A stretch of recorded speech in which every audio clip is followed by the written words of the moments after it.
In the unending, silent theatre of the cosmos, there are phenomena so extreme they defy our most fundamental intuitions about reality. They are the universe's ultimate expressions of gravity, ghostly presences that bend light, devour stars, and warp the very fabric of existence. We call them black holes. For decades, we saw them as cosmic vandals, points of no return, celestial prisons from which not even light, the fastest thing in the universe, could escape. But a new understanding is dawning. This perception is shifting from one of pure destruction to one of profound revelation. These enigmatic objects, these tears in the continuity of space-time, might not be endings at all. They could be the most important clues we have, cosmic laboratories where the deepest secrets of space and time are forged and held captive. The quest to comprehend these gravitational titans is more than an astronomical curiosity. It is a journey to the absolute limits of human knowledge, a confrontation with the two pillars of modern physics, and a search for the source code of the universe itself. Our story begins not in the cold vacuum of space, but in the fertile ground of the human mind, long before we had the tools to peer into the galactic darkness. The concept of an object so massive that its gravity could trap light was not born from the complex mathematics of the 20th century, but from the brilliant intuition of an 18th century English clergyman named John Michell. In 1783, working by candlelight and with Newton's laws of gravity as his guide, Michell engaged in a thought experiment of breathtaking prescience. He understood the concept of escape velocity, the speed an object needs to break free from a celestial body's gravitational pull. A cannonball fired from Earth must reach a colossal speed to escape into space. Michell reasoned that a more massive body would require an even greater escape velocity. He then asked a question of startling simplicity and revolutionary consequence. What if a star was so massive, so incredibly dense, that its escape velocity exceeded the speed of light itself? Using the best contemporary measurements for light's velocity, he calculated that a star with 500 times the diameter of our Sun, yet with the same density, would possess such an overwhelming gravitational field. Light particles, or corpuscles as Newton had imagined them, would be pulled back to the surface, unable to break free. The star would become invisible, a dark star shrouded in an eternal, self-imposed night. This was a staggering intellectual leap, predicting a cosmic monster from nothing more than pure reason and classical mechanics. A decade later, the renowned French mathematician Pierre-Simon Laplace, unaware of Michell's work, independently arrived at the very same conclusion. Yet, this revolutionary idea, born in the Age of Enlightenment, soon faded into obscurity. The scientific consensus shifted. Light was re-envisioned not as a particle, but as a wave, and it was unclear how a wave could be trapped by gravity. The notion of dark stars was dismissed as a curious relic of a superseded theory, a footnote in the history of astronomy, and for more than a century, the universe remained a well-lit, predictable, clockwork machine. It would take the arrival of a true titan, a man who would not just amend our understanding of gravity, but completely shatter it, to resurrect this forgotten concept from its intellectual grave. Albert Einstein did not set out to find cosmic monsters. He was wrestling with a deeper problem, a fundamental conflict between Newton's theory of gravity, which described an instantaneous force acting across distance, and his own newly minted theory of special relativity, which decreed that nothing, not even the influence of gravity, could travel faster than the speed of light. His decade-long intellectual struggle culminated in 1915 with his general theory of relativity, a masterpiece of human thought that presented a radically new vision of the cosmos. In Einstein's universe, gravity was not a force pulling objects together. Instead, it was a consequence of the curvature of a unified, four-dimensional fabric, space-time. To truly grasp this concept, we must abandon our everyday intuition. Imagine space-time as a vast, taut, cosmic trampoline stretching to infinity. A planet, like a small marble, placed on this trampoline would create a tiny dimple. A star, like a heavy bowling ball, would create a much deeper depression. According to Einstein, planets do not orbit the Sun because of a mysterious pull. They are simply following the straightest possible path through the curved space-time created by the Sun's mass. They are rolling around the edge of the deep well carved by the star. This elegant and beautiful theory explained anomalies in Mercury's orbit that had puzzled astronomers for centuries and made astonishing predictions, like the bending of starlight by the Sun's gravity, which was famously confirmed during a solar eclipse in 1919. But hidden within the dense mathematics of Einstein's field equations was something far stranger, something that even Einstein himself found deeply unsettling. The revelation came from an unlikely source.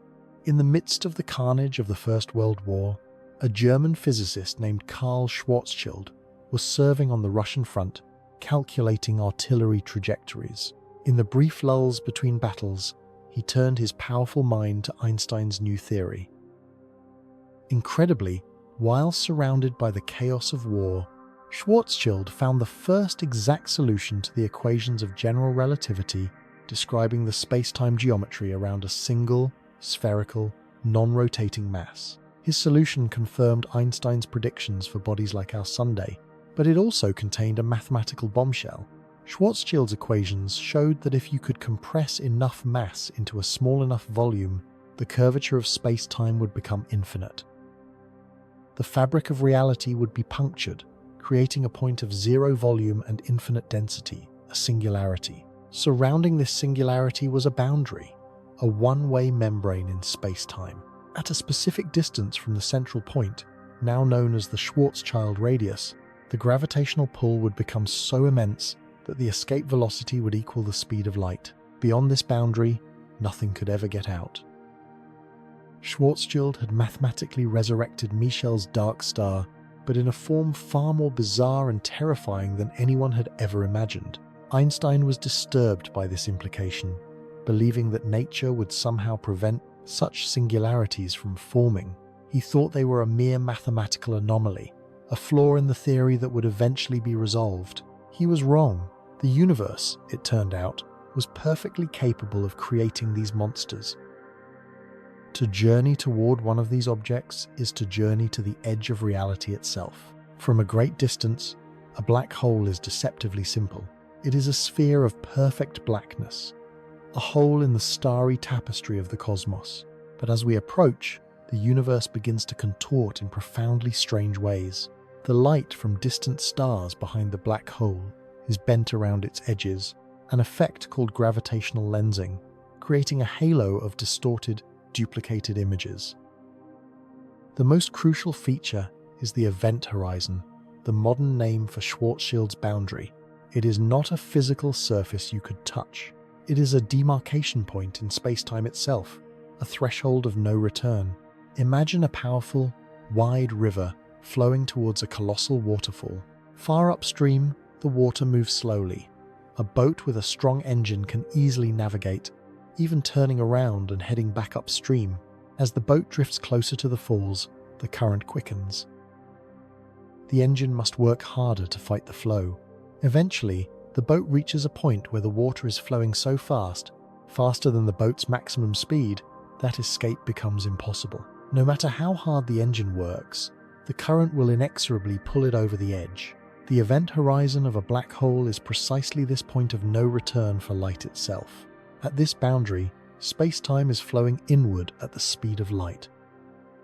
Since nothing can travel faster than light, anything that crosses the event horizon, a spaceship, a planet, a beam of light, is trapped forever, destined to continue its one-way journey to the central singularity. For an observer watching from a safe distance, something even stranger occurs.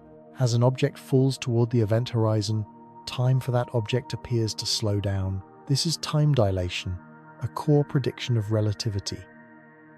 The light from the falling object becomes stretched, its wavelength increasing, shifting toward the red end of the spectrum. The object would appear to move slower and slower, growing redder and dimmer, until it seems to freeze at the edge of the horizon, suspended for eternity, eventually fading from view as its light is redshifted into oblivion. The falling object, however, would experience no such pause. From its perspective, it would cross the event horizon in a finite amount of time, unaware of the exact moment of passage. Once inside, its fate is sealed. The gravitational forces are so extreme that they would stretch any object vertically while compressing it horizontally, a gruesome process dubbed spaghettification. But the final destination is the singularity. Here, all the mass of the black hole is crushed into an infinitesimally small point. Here, the curvature of space-time becomes infinite. And here, our laws of physics, including Einstein's own theory of general relativity, break down completely. The singularity is not a place in the universe.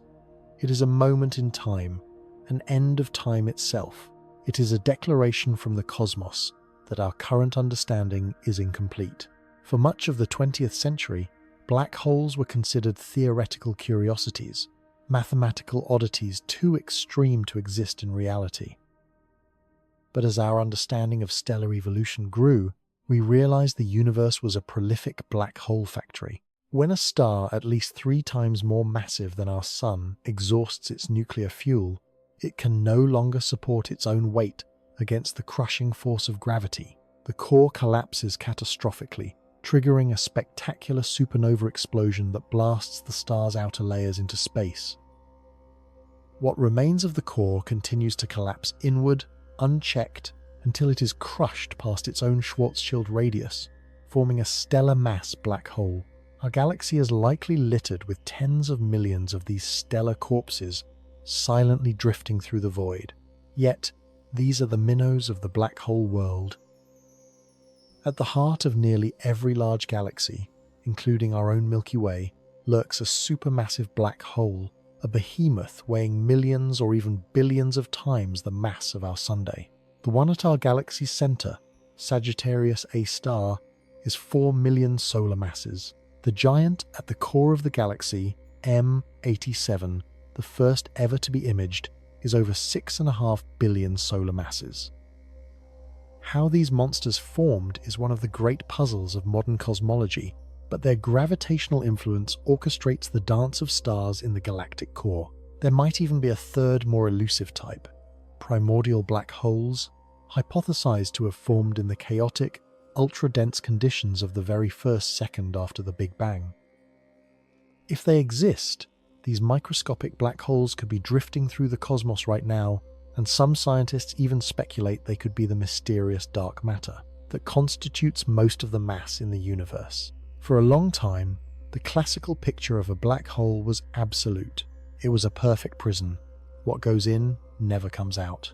They were viewed as cosmic dead ends, information destroyers that would grow in mass but never shrink.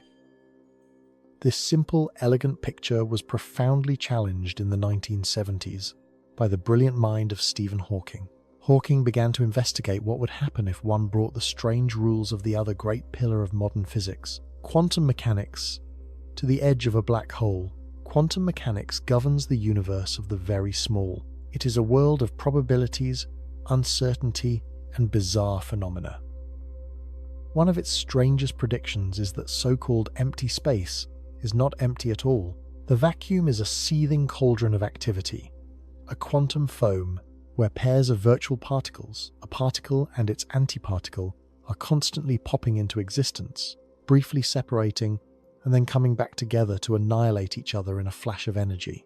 This happens on timescales so short they are almost unimaginable. Hawking had a revolutionary insight when he applied this concept to the event horizon. Imagine a pair of these virtual particles spontaneously appearing right at the edge of a black hole. Ordinarily, they would quickly annihilate. But what if one particle appears just inside the event horizon, while its partner appears just outside? The inward falling particle is immediately captured by the black hole, while the outward moving particle is now free to escape into space. It can no longer annihilate with its partner. To a distant observer, it would look as though the black hole itself is emitting a particle. This process, now known as Hawking radiation, has a profound consequence. In the quantum world, energy must be conserved. The escaping particle has positive energy, which it carries away from the black hole. To balance the cosmic books, the particle that fell into the black hole must be considered to have negative energy. This negative energy is subtracted from the black hole's total mass. The result is astonishing. Black holes are not truly black. They glow with a faint thermal radiation, and in doing so, they slowly, incredibly slowly, lose mass. They evaporate. The process is excruciatingly slow for large black holes. A black hole with the mass of our Sun would take 10 to the power of 67 years to evaporate, a timescale vastly longer than the current age of the universe. But the implication is earth-shattering. Black holes are not eternal. They will eventually radiate away their entire mass and disappear in a final puff of radiation. This stunning discovery created one of the deepest paradoxes in the history of science, the black hole information paradox. A central tenet of quantum mechanics is that information can never be truly destroyed. Information, in this context, refers to the precise quantum properties of every particle that has ever existed: its position, momentum, spin. If you know the complete quantum state of a system now, the laws of physics say you should be able to calculate its state at any point in the past or future. Information is always conserved. But what happens when a particle, with all its unique information, falls into a black hole?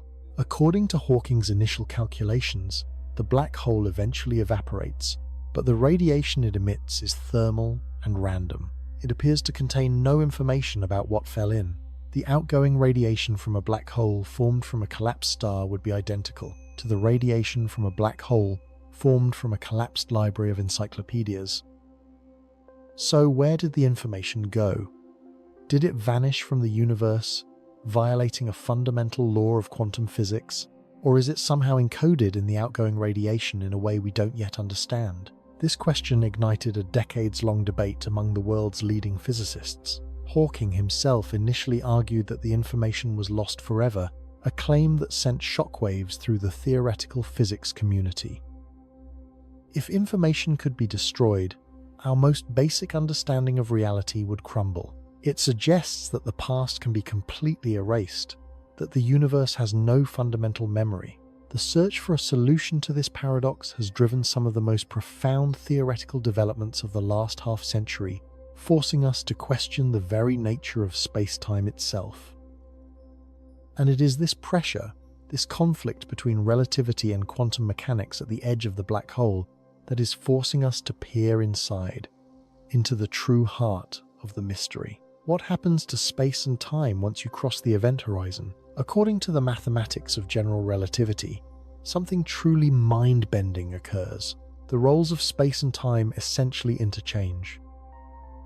In our everyday experience, we are free to move in any direction in the 3 dimensions of space: forward, backward, left, right, up, down. But we are inexorably propelled forward in one dimension, time. We cannot stop moving into the future. Inside the event horizon, this is flipped. The spatial dimension pointing toward the singularity becomes the new, time-like direction. All possible paths, all future trajectories for any object, bend inward toward the singularity. Trying to move away from the singularity once inside the event horizon is as futile as trying to stop yourself from moving into next Tuesday. The singularity is no longer a place in space. It is a moment in the future, an inevitable end for anything that crosses the boundary. Conversely, the time dimension becomes space-like, meaning it might, in theory, be possible to move through it. This bizarre swapping of the fundamental coordinates of reality is a direct consequence of the extreme warping of space-time. It tells us that a black hole is not just a place where gravity is strong, it is a place where the fundamental structure of reality is transformed. This profound connection between gravity, information, and the boundaries of space-time has given rise to one of the most speculative and tantalizing ideas in all of science, the holographic principle. First proposed by Gerard Hooft and later refined by Leonard Susskind, this principle emerged directly from the struggle with the black hole information paradox. It suggests that all the information needed to describe a 3-dimensional volume of space can be completely encoded on a 2-dimensional surface that surrounds it, much like a two-dimensional holographic film can encode all the information for a three-dimensional image. Black holes are the perfect test case for this idea. The information paradox arises because information seems to disappear into the 3D volume of the black hole.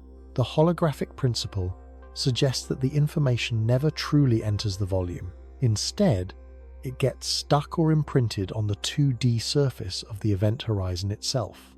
When the black hole evaporates via Hawking radiation, that information is then slowly and subtly released back into the universe, perfectly preserved.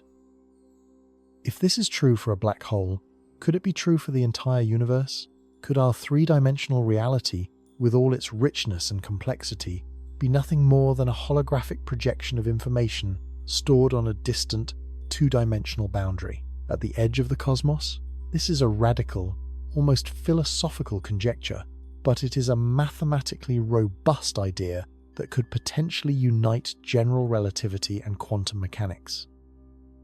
It suggests that space itself is an emergent property, a construct built from more fundamental quantum information. The black hole, in this view, is our most powerful magnifying glass, showing us the pixelated, informational nature of space-time at its most fundamental level. The mathematical labyrinth of black hole physics also hints at even more exotic possibilities. The original solution found by Schwarzschild describes an idealized, eternal black hole.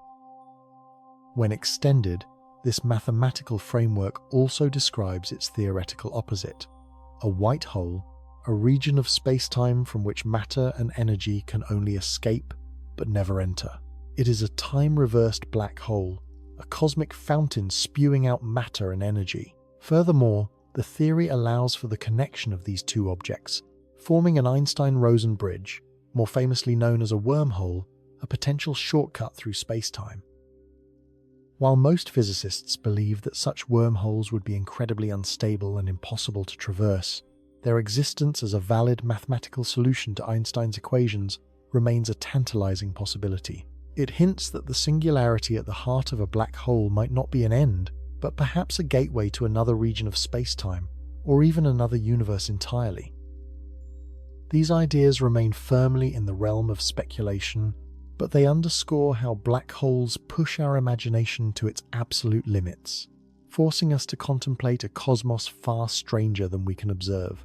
For decades, this entire discussion was purely theoretical. Black holes were creatures of pen and paper, but the evidence for their physical existence has become undeniable. We cannot see them directly, but we can witness their profound gravitational influence on their surroundings. We see stars at the center of our galaxy whipping around an unseen, compact object at incredible speeds, their orbits betraying the presence of the supermassive black hole Sagittarius A star. We observe matter being siphoned from a companion star, forming a superheated, glowing accretion disk as it spirals toward a black hole's event horizon, blazing with X-rays before it disappears. In distant galaxies, we see quasars, accretion disks around supermassive black holes that outshine their entire host galaxy. But the most direct and revolutionary evidence arrived in 2015, not as light, but as a vibration in space-time itself. The Laser Interferometer Gravitational Wave Observatory, or LIGO, detected the faint ripples of gravitational waves for the very first time. These waves were the echo of a cataclysmic event that occurred over 1 billion years ago, the collision and merger of two stellar mass black holes. As they spiraled into each other, they churned the fabric of space-time, sending out waves of gravitational energy that finally washed over Earth. That faint chirp, lasting only a fraction of a second, opened an entirely new window onto the universe. We could finally listen to the dark, silent cosmos. Then, in 2019, humanity achieved another monumental feat. The Event Horizon Telescope, a global network of radio telescopes synchronized to act as a single, Earth-sized observatory, captured the first ever direct image of a black hole's silhouette. They pointed this planetary lens at M87, a giant galaxy 55 million light-years away. After years of observation and data processing, the image was revealed, a bright, glowing ring of superheated gas surrounding a perfect circle of darkness. We were looking at the shadow cast by the event horizon itself, a direct visual confirmation of Einstein's predictions on a scale almost too vast to comprehend. We had seen the unseeable, we had photographed the abyss. We stand now at a remarkable precipice in our cosmic journey. The black hole has transformed from a mathematical curiosity into a tangible, observable object. It is the ultimate crucible, the one place in the universe where our two great theories, general relativity and quantum mechanics, must meet and be reconciled. Solving the information paradox may lead us to a final, unified theory of quantum gravity, the holy grail of modern physics. Understanding the nature of the singularity could reveal what happened before the Big Bang, or even show us that our universe is just one among many in a vast multiverse. The secrets locked within these gravitational prisons are not just about the objects themselves, they are about the fundamental nature of information, the origin of space, and the ultimate fate of time. They are the gatekeepers to a deeper understanding of reality. They represent a boundary, not just in space-time, but for human knowledge. And like all great explorers before us, we are drawn to that boundary, compelled by an insatiable need to see what lies beyond. The black hole does not just hold the secret to space and time, it holds a mirror up to our own quest for meaning, reflecting our deepest desire to understand our place in this vast, mysterious, and magnificent cosmos. The key is there, locked in the darkness, and our search has only just begun.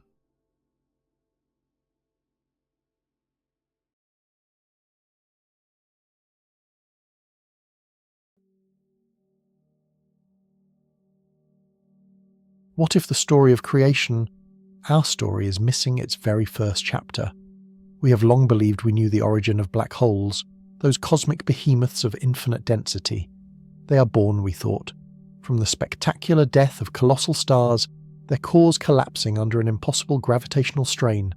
They are the tombstones of suns, the final act in a grand celestial drama. But this tidy narrative, this clean line from life to death, to singularity, may be profoundly incomplete.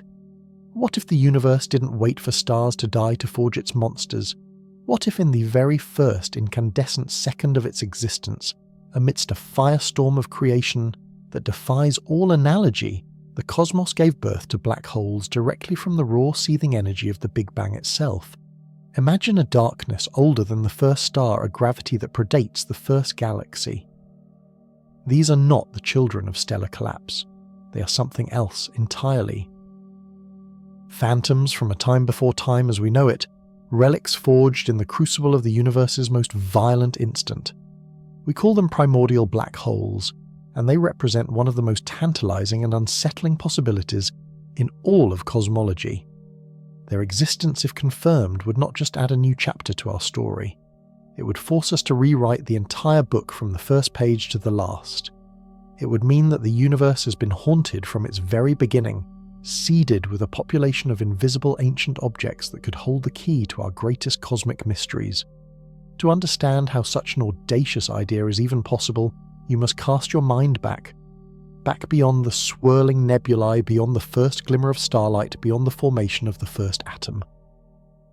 We must travel to the edge of comprehension itself, to a moment when all the matter and energy of the observable universe, every galaxy, every star, every planet, every one of us was compressed into a space smaller than a single grain of sand. This is the universe at a mere fraction of a second old. It is not a place of empty space and distant lights. It is a cauldron of pure, unimaginable energy. A perfect, uniform, terrifyingly hot soup of fundamental particles, a quark-gluon plasma churning at trillions of degrees.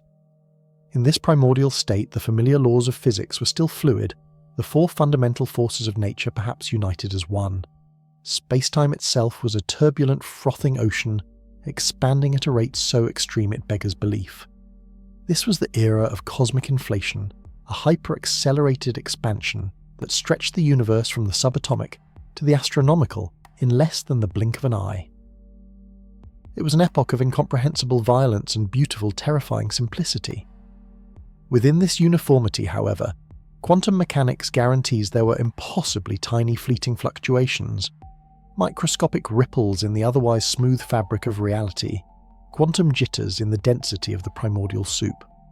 For the most part, these ripples were insignificant, smoothed out by the universe's relentless expansion. But what if some were not? What if in a region of space-time infinitesimally small, a quantum fluctuation created a pocket of energy that was just for a moment catastrophically dense, a region so massively overdense, so gravitationally potent, that the explosive outward force of the Big Bang was not enough to tear it apart? In that fleeting instant, the rules of destiny would change for that tiny patch of the cosmos. Instead of expanding with the rest of the universe, it would do the opposite. It would collapse, instantly, violently, and completely. It would collapse in on itself, crushing energy into matter and matter into a point of infinite density. It would become a singularity. It would become a black hole. This was the revolutionary insight proposed decades ago by physicists like Yakov Zeldovich and Stephen Hawking. They realized that the extreme conditions of the early universe were a perfect forge for black holes requiring no dead star, no stellar core, no gradual process of collapse.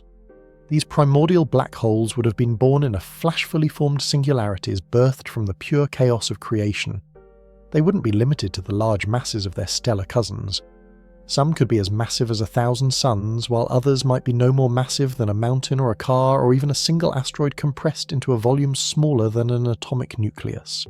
They would be a new class of object, a cosmic species unto themselves, scattered like dark seeds throughout the infinite universe. Once formed, they would become cosmic fossils, silent witnesses to the universe's birth. While the primordial plasma around them cooled and thinned, eventually forming hydrogen and helium atoms, these pockets of infinite gravity would simply persist. They would drift through the cosmos as it expanded and evolved unaffected by the maelstrom of light and matter. They were the universe's firstborn objects, yet they played no part in the brilliant drama of the first stars. They were the silent audience. As the cosmos slowly transitioned from a featureless glowing fog into the transparent star-dusted darkness, we know today these primordial black holes would have been there, invisible, ancient and waiting. And here the story moves from a fascinating theoretical possibility to something far more profound, touching upon the single, greatest enigma in modern astronomy. As we gaze out into the cosmos, we see a profound discrepancy, a gravitational ghost in the machine. We see galaxies spinning faster than they should, their stars held in a gravitational grip far too strong for the visible matter they contain. We see clusters of galaxies bound together by an unseen cosmic web, a scaffold of immense mass that we simply cannot detect. This invisible substance, this gravitational glue holding the universe together, is what we call dark matter. It outweighs all the stars, gas and dust in the cosmos by a factor of more than 5 to 1. We know it is there. We can map its influence, yet we have no idea what it is. For decades we have searched for exotic subatomic particles that might constitute this dark matter, building vast sensitive detectors deep underground, hoping to catch a fleeting glimpse of a WIMP, an axion, or some other hypothetical particle. But all of these searches have so far come up empty. The ghost remains a ghost. This long and fruitless search has forced scientists to reconsider, to look for answers not in the realm of the impossibly small, but in the realm of the impossibly dense. What if dark matter isn't a new particle at all? What if the missing mass isn't a diffuse cloud of exotic stuff, but is instead composed of discrete, compact, invisible objects?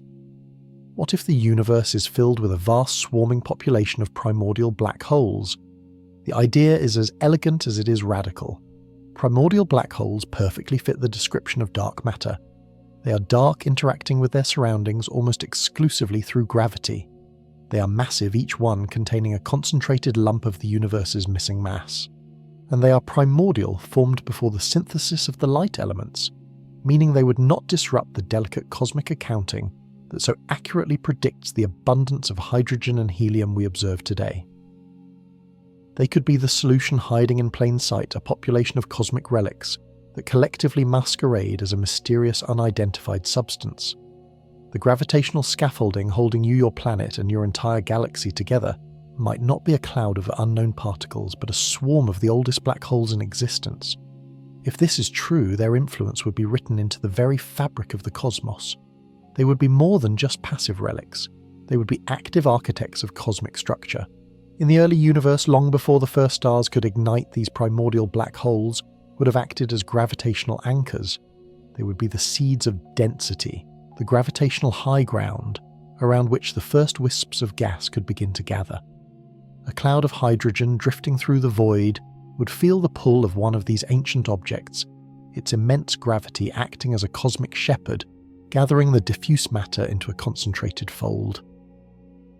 Over millions of years, these small pools of gas anchored by their dark primordial cores would grow, attracting more and more material until they reached a critical mass.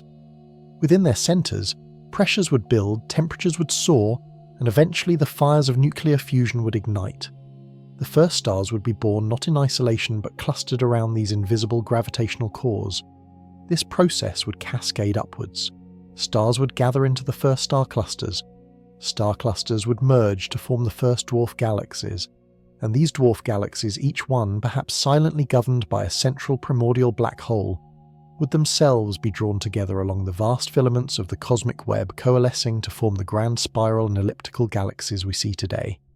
Even the supermassive black holes that reside at the heart of nearly every major galaxy, including our own Milky Way, could find their origin story here. Perhaps they didn't grow slowly over billions of years, but were instead born from the merger of these smaller ancient seeds that were there from the very beginning. In this scenario, primordial black holes are not just a solution to the dark matter problem. They are the missing link in our understanding of cosmic evolution. They are the agents of creation, the catalysts that transformed the smooth, nearly uniform universe of the post-Big Bang era into the rich, complex and structured cosmos we inhabit. Without them, the formation of galaxies might have taken far longer, or perhaps not happened in the same way at all. We might be living in a universe whose fundamental architecture was laid down in the first second of time by a population of invisible primordial singularities. But how could we ever prove it?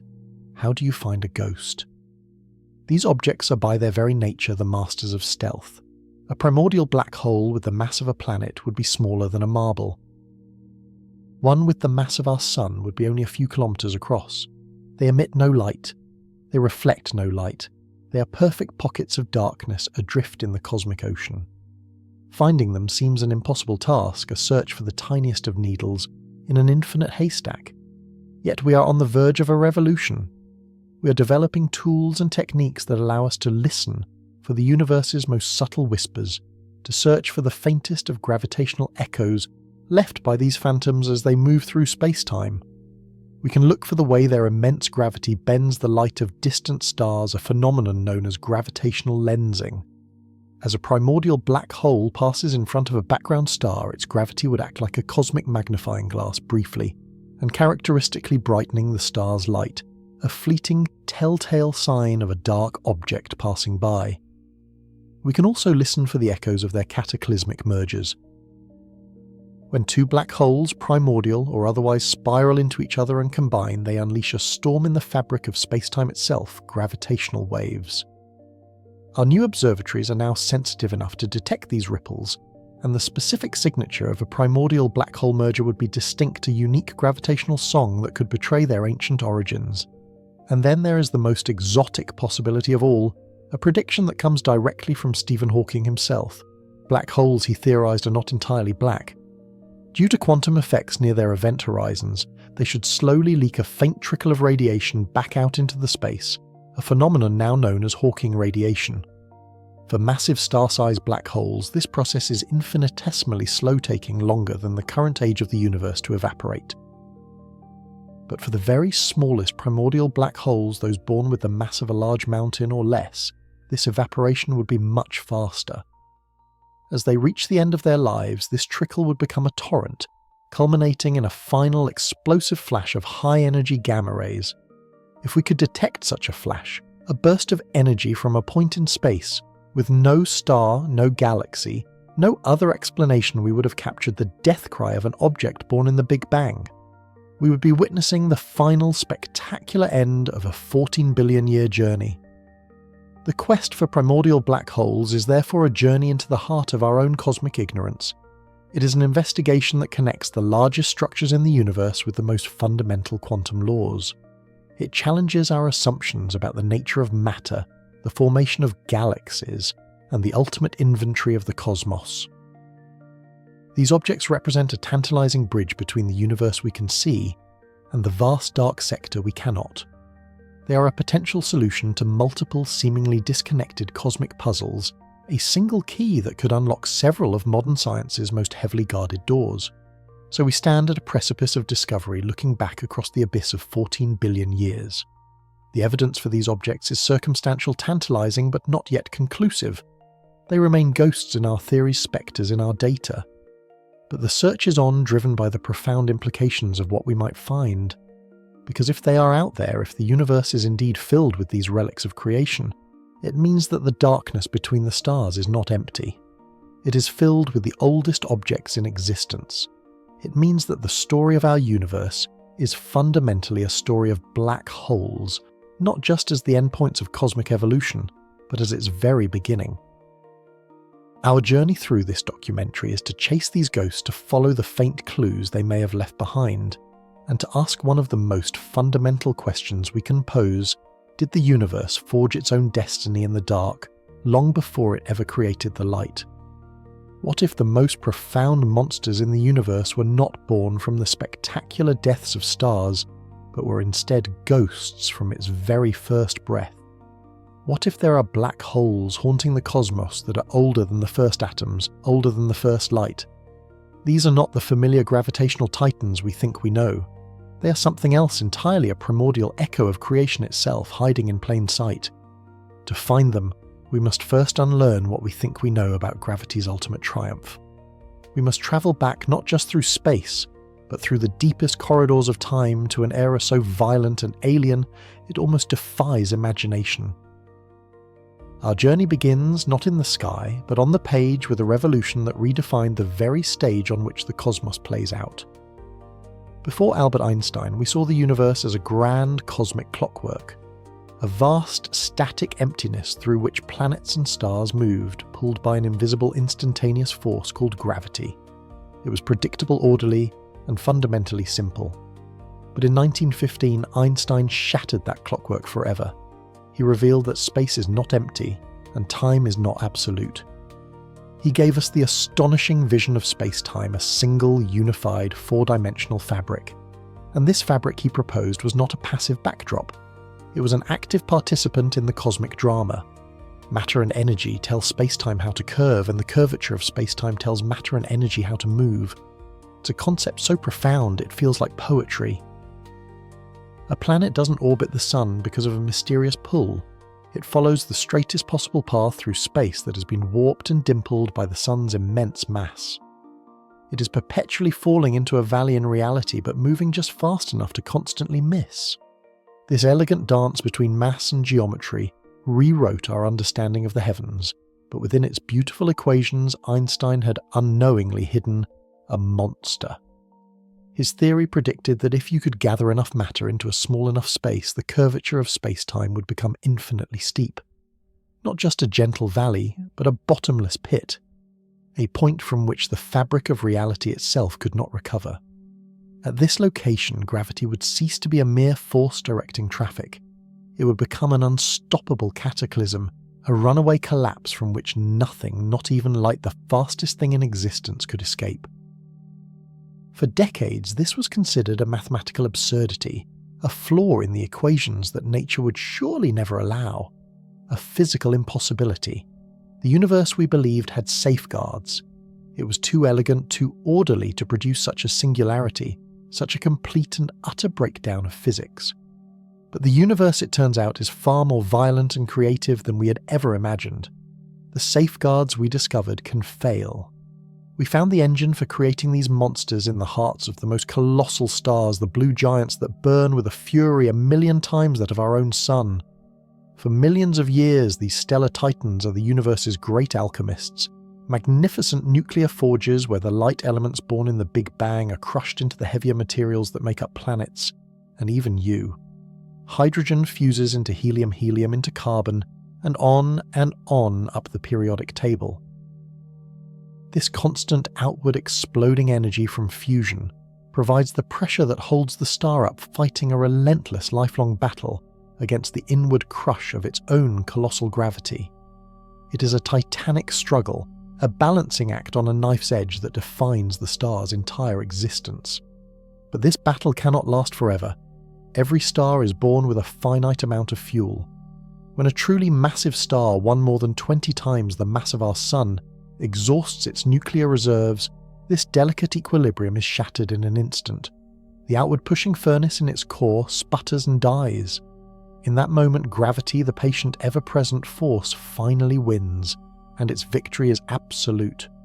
With no outward pressure to support it, the star's core, a sphere of iron and nickel containing more mass than our entire Sun, collapses in upon itself.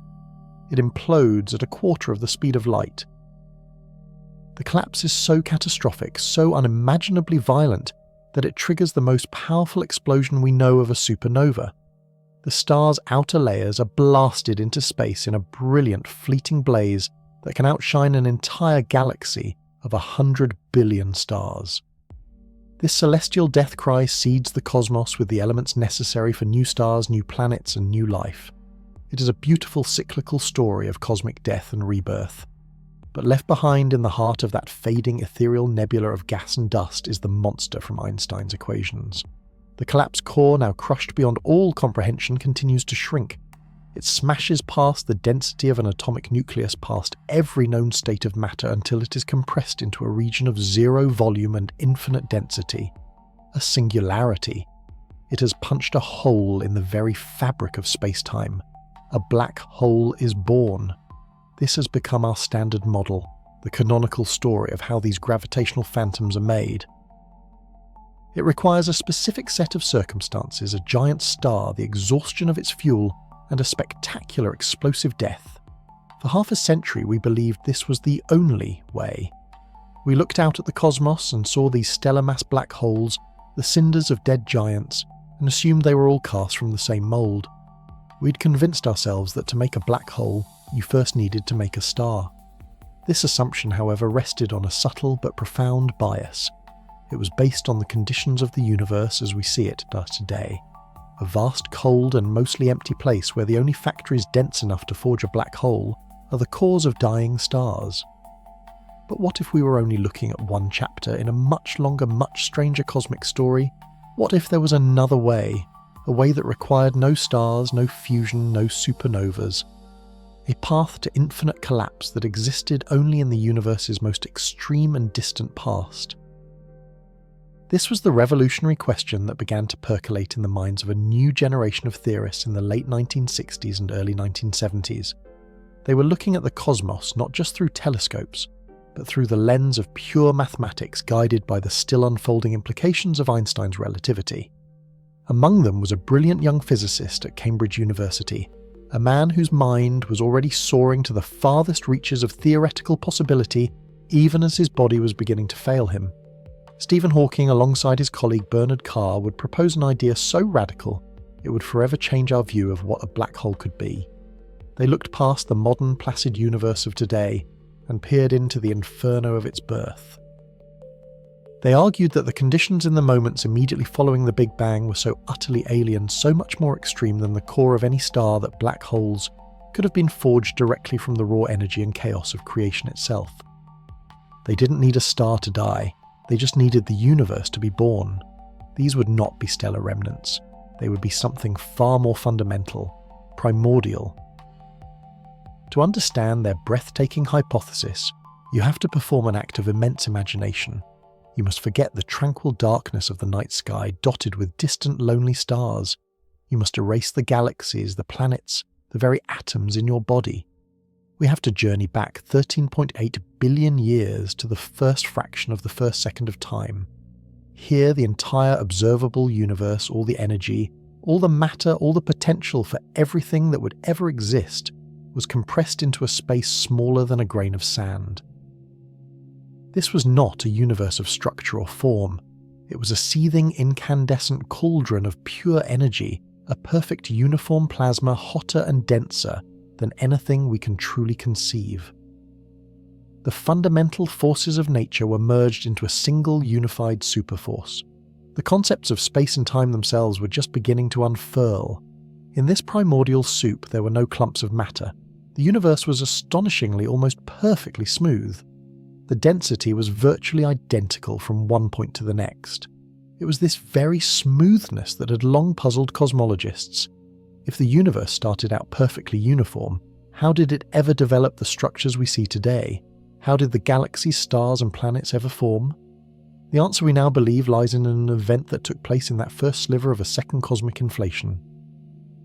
For a fleeting instant, the universe underwent a period of hyper-accelerated expansion, swelling from a subatomic size to something vaster than a galaxy, faster than the speed of light itself.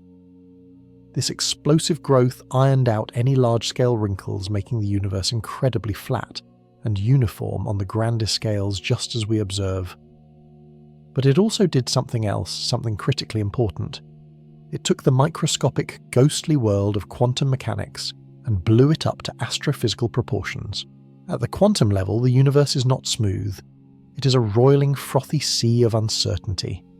Particles and energy can pop in and out of existence in a phenomenon known as quantum fluctuation. In the tiny pre-inflationary universe, these fluctuations were happening constantly, creating minuscule transient variations in the energy density of the primordial soup. They were infinitesimal ripples on a microscopic pond. But then inflation hit. As the universe expanded at this unbelievable rate, these tiny quantum ripples were stretched, magnified, and frozen into the very fabric of space-time. Microscopic flickers of energy were suddenly transformed into vast, continent-sized regions of slightly higher or lower density. The seeds of all future structure had been sown. Most of these density variations were gentle, like subtle hills and shallow valleys in the cosmic energy field. Over hundreds of millions of years, gravity would patiently work on these overdense regions, pulling in more and more material until they eventually blossomed into the first galaxies and stars. This is our grand story of cosmic evolution. But Hawking and Carr asked a provocative question. What if not all of these primordial ripples were so gentle, the quantum world is governed by chance? While most fluctuations would be small, was it not inevitable that some by pure random happenstance would be exceptionally large? What if in some places the initial density fluctuation was not just a gentle hill, but a towering, impossibly steep mountain? In the turbulent chaos of the early universe, an era of unimaginable pressures and energies, could a region become so fantastically dense that it would simply collapse under its own gravity, right then and there? It would bypass the entire life cycle of a star. It wouldn't need to wait for nuclear fusion to begin and end. The sheer density of the newborn universe itself would be enough. The overdense pocket of plasma and energy would not become a galaxy. It would become a black hole, born not in fire but from pressure. Not in a supernova, but in the silent, instantaneous collapse of a patch of the baby universe itself. This mechanism shatters our established framework for making black holes. The stellar mass black holes we observe are constrained by the physics of stars. You need a star of at least 20 solar masses to create one, and even the most massive stars top out at a few hundred solar masses. This gives you a very narrow range of possible sizes for the resulting black holes. But primordial black holes, or PBHs, would have no such constraints. Their size would depend entirely on the scale of the initial density fluctuation that created them. A small but incredibly dense fluctuation in the first fractions of a second could have collapsed to form a black hole with the mass of a large mountain, yet smaller in physical size than a single proton. A larger fluctuation happening a moment later when the universe had expanded slightly might have created a PBH with the mass of our moon or even the Earth. Some could be as massive as a dwarf planet or 1,000 suns all formed before the first star ever ignited. Suddenly, the cosmic bestiary had exploded with new possibilities. The universe might be populated by an entire unseen family of black holes, spanning a breathtaking spectrum of masses. On one end, you have subatomic black holes, quantum ghosts born in the ultimate high-energy particle physics experiment that was the Big Bang. On the other, you could have colossal black holes thousands of times more massive than our Sun, which could have acted as the gravitational seeds around which the first galaxies coalesced. They would not be the children of the stars, they would be their ancestors. This theory paints a picture of a fundamentally different kind of universe. Not one where black holes are rare, exotic endpoints of stellar evolution, but one where they are a common, perhaps even essential component of the cosmic fabric, forged as a natural byproduct of creation. They would be the oldest objects in existence, cosmic fossils preserved since the first moments of time. They would have witnessed the entire history of the universe unfold around them, silent and invisible. They would be made not of the compressed matter of a dead star, but of the very stuff of the Big Bang itself, the raw primordial energy plasma locked away from the rest of space-time for eternity. They are a direct physical relic of the universe's most mysterious and inaccessible era, a time capsule from the dawn of everything. If they exist, they are not just a curiosity.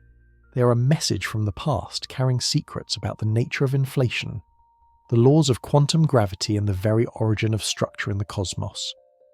Their presence would reshape our entire cosmological model, forcing us to reconsider the inventory of what the universe is truly made of. And yet, this remains one of the greatest and most tantalizing ideas in all of science. It is a ghost story, a tale of invisible monsters born at the beginning of time. For all its theoretical elegance, for all its profound implications, we are left with a single overwhelming question. The theory is beautiful, the mathematics compelling. But after 50 years of searching, after peering into the darkness with our most powerful instruments, is there any proof? If the universe truly forged these primordial relics in its fiery birth, where are they now? How could we possibly hope to find these ancient dark wanderers adrift in the 13.8 billion years of cosmic history that separates us from their violent creation? The hunt for these ghosts from the dawn of time is one of the great scientific detective stories of our age, a search that pushes the boundaries of observation and ingenuity. For if we can find even one, it will not just confirm a theory, it will give us a direct window into the moment of creation itself. And so this extraordinary concept, a black hole forged not in the death of a star, but in the very first infernal second of time itself, was largely consigned to the periphery of scientific thought. For decades, it remained a curious footnote in the grand story of the cosmos, an elegant but seemingly unnecessary piece of theoretical machinery. It was a solution in search of a problem. But while cosmologists built their beautiful, intricate models of the universe itself was quietly revealing that it was far stranger, far more perplexing than their equations had predicted. Two colossal cracks began to appear in the foundations of our understanding, deep fissures that threatened to bring the entire edifice tumbling down. It was from these deepening chasms of cosmic uncertainty that the primordial black hole would be resurrected, dragged from the dusty archives of theory, to become a prime suspect in the two greatest unsolved mysteries of our time. The first mystery is one of profound and humbling ignorance. Look out at the universe, at the breathtaking tapestry of galaxies spiraling through the void, and you are seeing only the barest fraction of what is actually there. All the stars, the planets, the nebulae, the shimmering dust clouds, every single thing you could ever see or touch, all the atoms that make up you and me and the world around us, all of it amounts to a pathetic 5% of the cosmic inventory. The rest, a staggering 85% of the mass in the universe, is something else entirely. It is dark matter. It is the invisible scaffolding upon which galaxies are built, the unseen gravitational glue that keeps them from flying apart as they spin. We know it's there not because we see it, but because we see its commanding influence on everything we can see. We see its phantom grip in the dizzying speed of stars orbiting galactic centers, moving far too fast to be tethered by visible matter alone. It's like watching a child on a merry-go-round spinning at an impossible velocity, held in place not by a visible metal bar, but by some immense unseen force. That force, that gravitational anchor, is dark matter. We see its presence in the way it bends the very fabric of space-time. When we look at distant clusters of galaxies, we witness a phenomenon called gravitational lensing, where the light from even more distant objects is warped and magnified as it passes through the cluster. The amount of distortion is titanic, far greater than all the visible stars and gas in the cluster could possibly produce. It reveals a colossal invisible reservoir of mass, a city of gravity, whose inhabitants are completely dark. This celestial ghost story is even etched into the oldest light in the universe, the cosmic microwave background. The subtle temperature variations in this afterglow of the Big Bang tell us precisely how matter was clumped together in the infant cosmos. The patterns we observe only make sense if there was a vast invisible component of matter that didn't interact with light, a substance that began to collapse under its own gravity long before normal matter could. This dark matter provided the gravitational wells, the cosmic potholes into which normal matter later fell to form the first stars and galaxies. Without it, we simply wouldn't be here. The universe as we know it would not exist. For decades, the search for this missing substance has been one of the most monumental undertakings in the history of science. The leading hypothesis was elegant and compelling. Physicists proposed the existence of a new type of subatomic particle, a creature from beyond our standard model of physics. They were given the name WIMPs, or weakly interacting massive particles. These theoretical particles would be heavy, they would be slow-moving, and crucially, they would interact with normal matter only through the weak nuclear force and gravity. They were the perfect suspect, invisible, abundant, and just interactive enough that we might, if we were very careful and very lucky, be able to detect one. And so we began to listen. We built extraordinary detectors, technological cathedrals buried deep underground to shield them from the constant rain of cosmic rays. We constructed vast vats of supercooled liquid xenon and germanium crystals waiting in absolute silence for the faintest whisper of a WIMP bumping into one of our atoms. Experiments like the Large Underground Xenon Detector and its successor Lux Zeppelin became our ears pressed against the wall of the dark universe. Years turned into decades. The sensitivity of our detectors increased by orders of magnitude. We built bigger, colder, quieter experiments pushing the very limits of technology. And the universe answered with a profound and deafening silence. The promised particle, the ghost that should have been flitting through the very room you are in right now, never showed up. It never knocked on the door. With each passing year of null results, the tension in the physics community has grown. The beautiful, simple picture of the WIMP is fading, its favoured hiding places all but eliminated. Other candidates like the wispy and ethereal Axion are still being pursued with incredible ingenuity. But the feeling is inescapable. We may have been looking for the wrong thing entirely. We've been searching for a new particle, a new force, a new chapter in the standard model.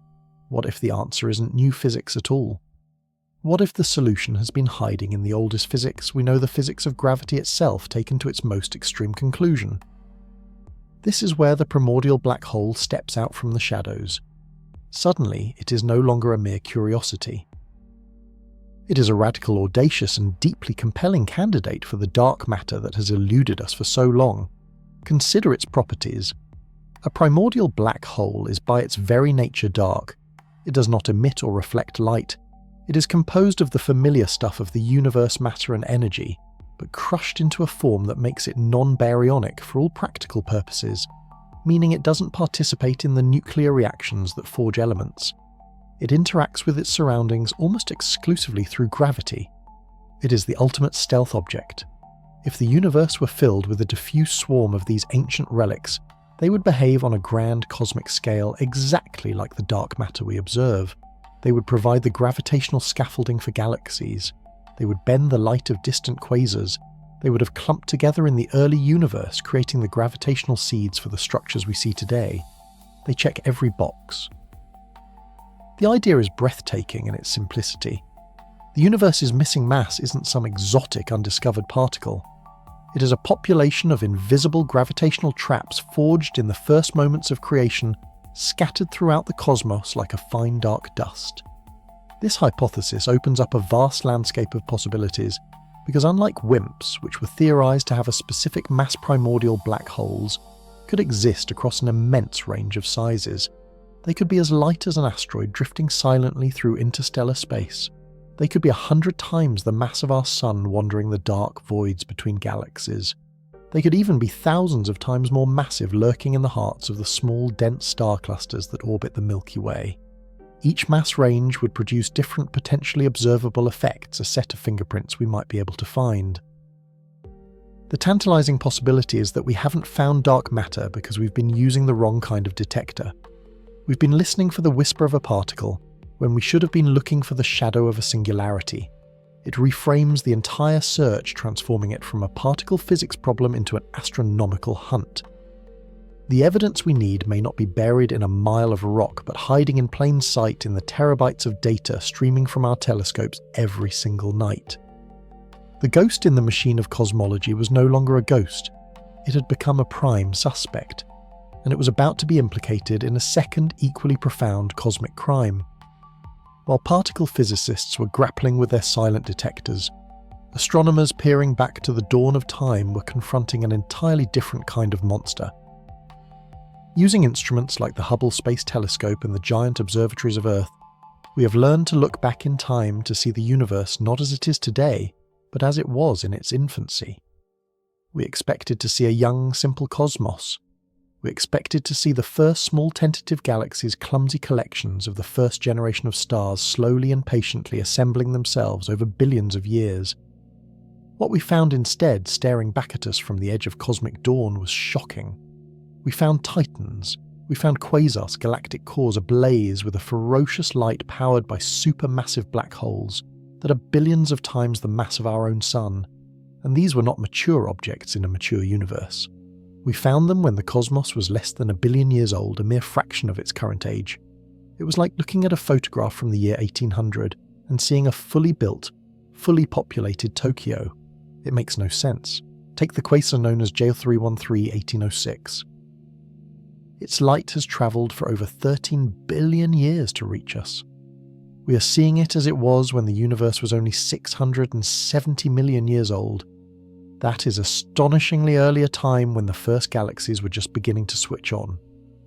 Yet at the heart of this infant galaxy lurks a black hole that has already accumulated 1.6 billion solar masses. This object presents us with a terrifying paradox, a deep and fundamental crisis for astrophysics. How does something that big grow that fast? Our standard model for the formation of supermassive black holes is a story of patient, steady growth.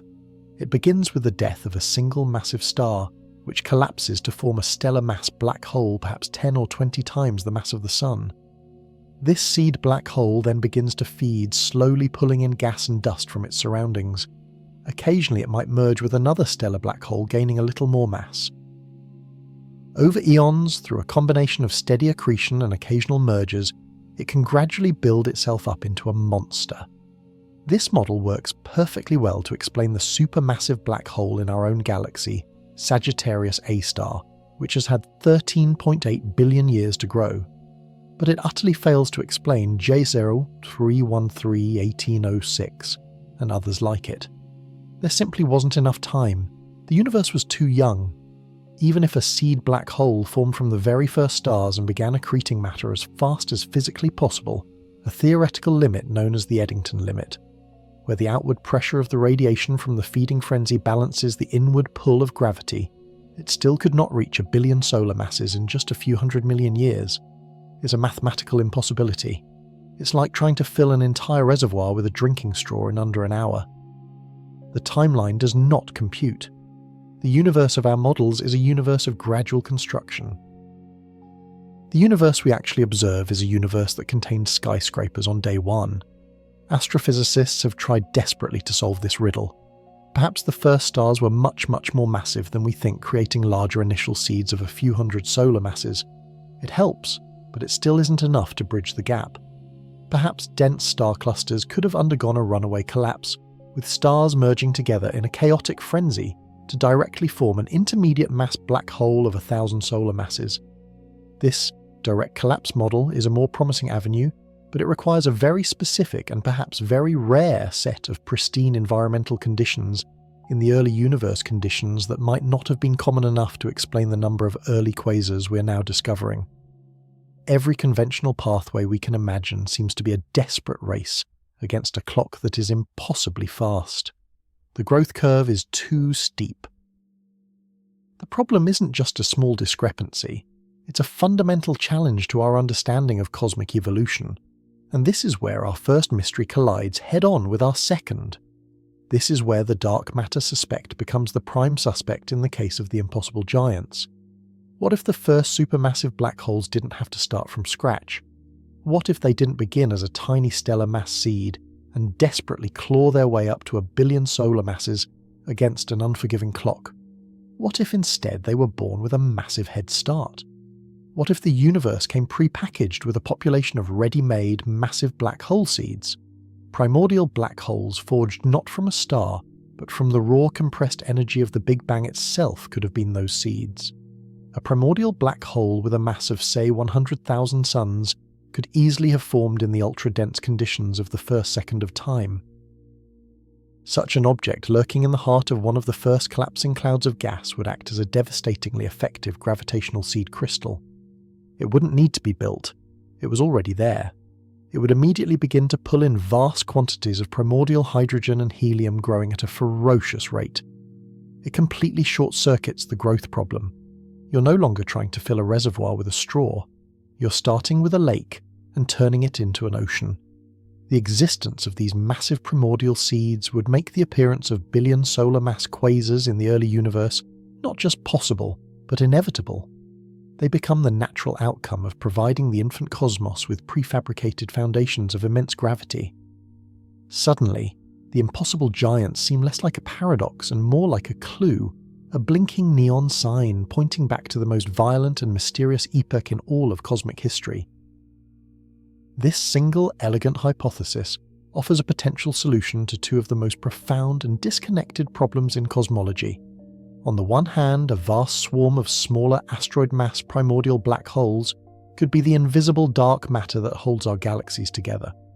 On the other, a rarer population of much larger city-mass primordial black holes could be the seeds that grew into the supermassive monsters we see at cosmic dawn. Could they be one and the same? Could the same physical process in the early universe have produced a wide spectrum of these objects from pebble-sized to star-sized, to sizes that dwarf entire star clusters? It is a staggering thought. The very fabric of our universe, the invisible architecture of galaxies and the monstrous engines at their hearts, could all be the direct inheritance of instabilities in the first fraction of a second of the Big Bang. It would mean that the answers to our biggest questions about the cosmos today are not to be found in the behaviour of exotic new particles, but in the echoes of that initial unimaginable explosion. The primordial black hole, once a theoretical ghost, now stands as a unified theory for our darkest cosmic puzzles. But a compelling story is not enough. Science demands evidence. A suspect, no matter how perfect the motive and opportunity, must eventually be found at the scene of the crime, and so the search is on. The hunt has begun to find a fingerprint, a shadow, a whisper of a gravitational echo from these ancient invisible wanderers. The great cosmic detective story has moved from theory to a direct, exhilarating and profoundly difficult search for the truth. And so we were left with a monolithic image, a single suspect in the grand cosmic mystery of dark matter. The primordial black hole born from a simple, brutal collapse in the universe's first second. A powerful idea, yet also a strangely confining one. It implied a universe that even in its most chaotic moment was somehow uniform in its creation of these strange objects. A single event, a single mechanism, a single type of ghost. But the early universe was anything but simple. It was a cauldron of forces and energies we can now only glimpse through the lens of mathematics and particle accelerators. And when we dare to look closer to truly immerse ourselves in the physics of that first impossible instant, the picture shatters. The single monolithic suspect fractures into 1,000 faces, a gallery of possibilities, a hidden family of cosmic phantoms, each born in a different crucible of creation. The stage for this diversification, the ultimate engine of potential, was inflation.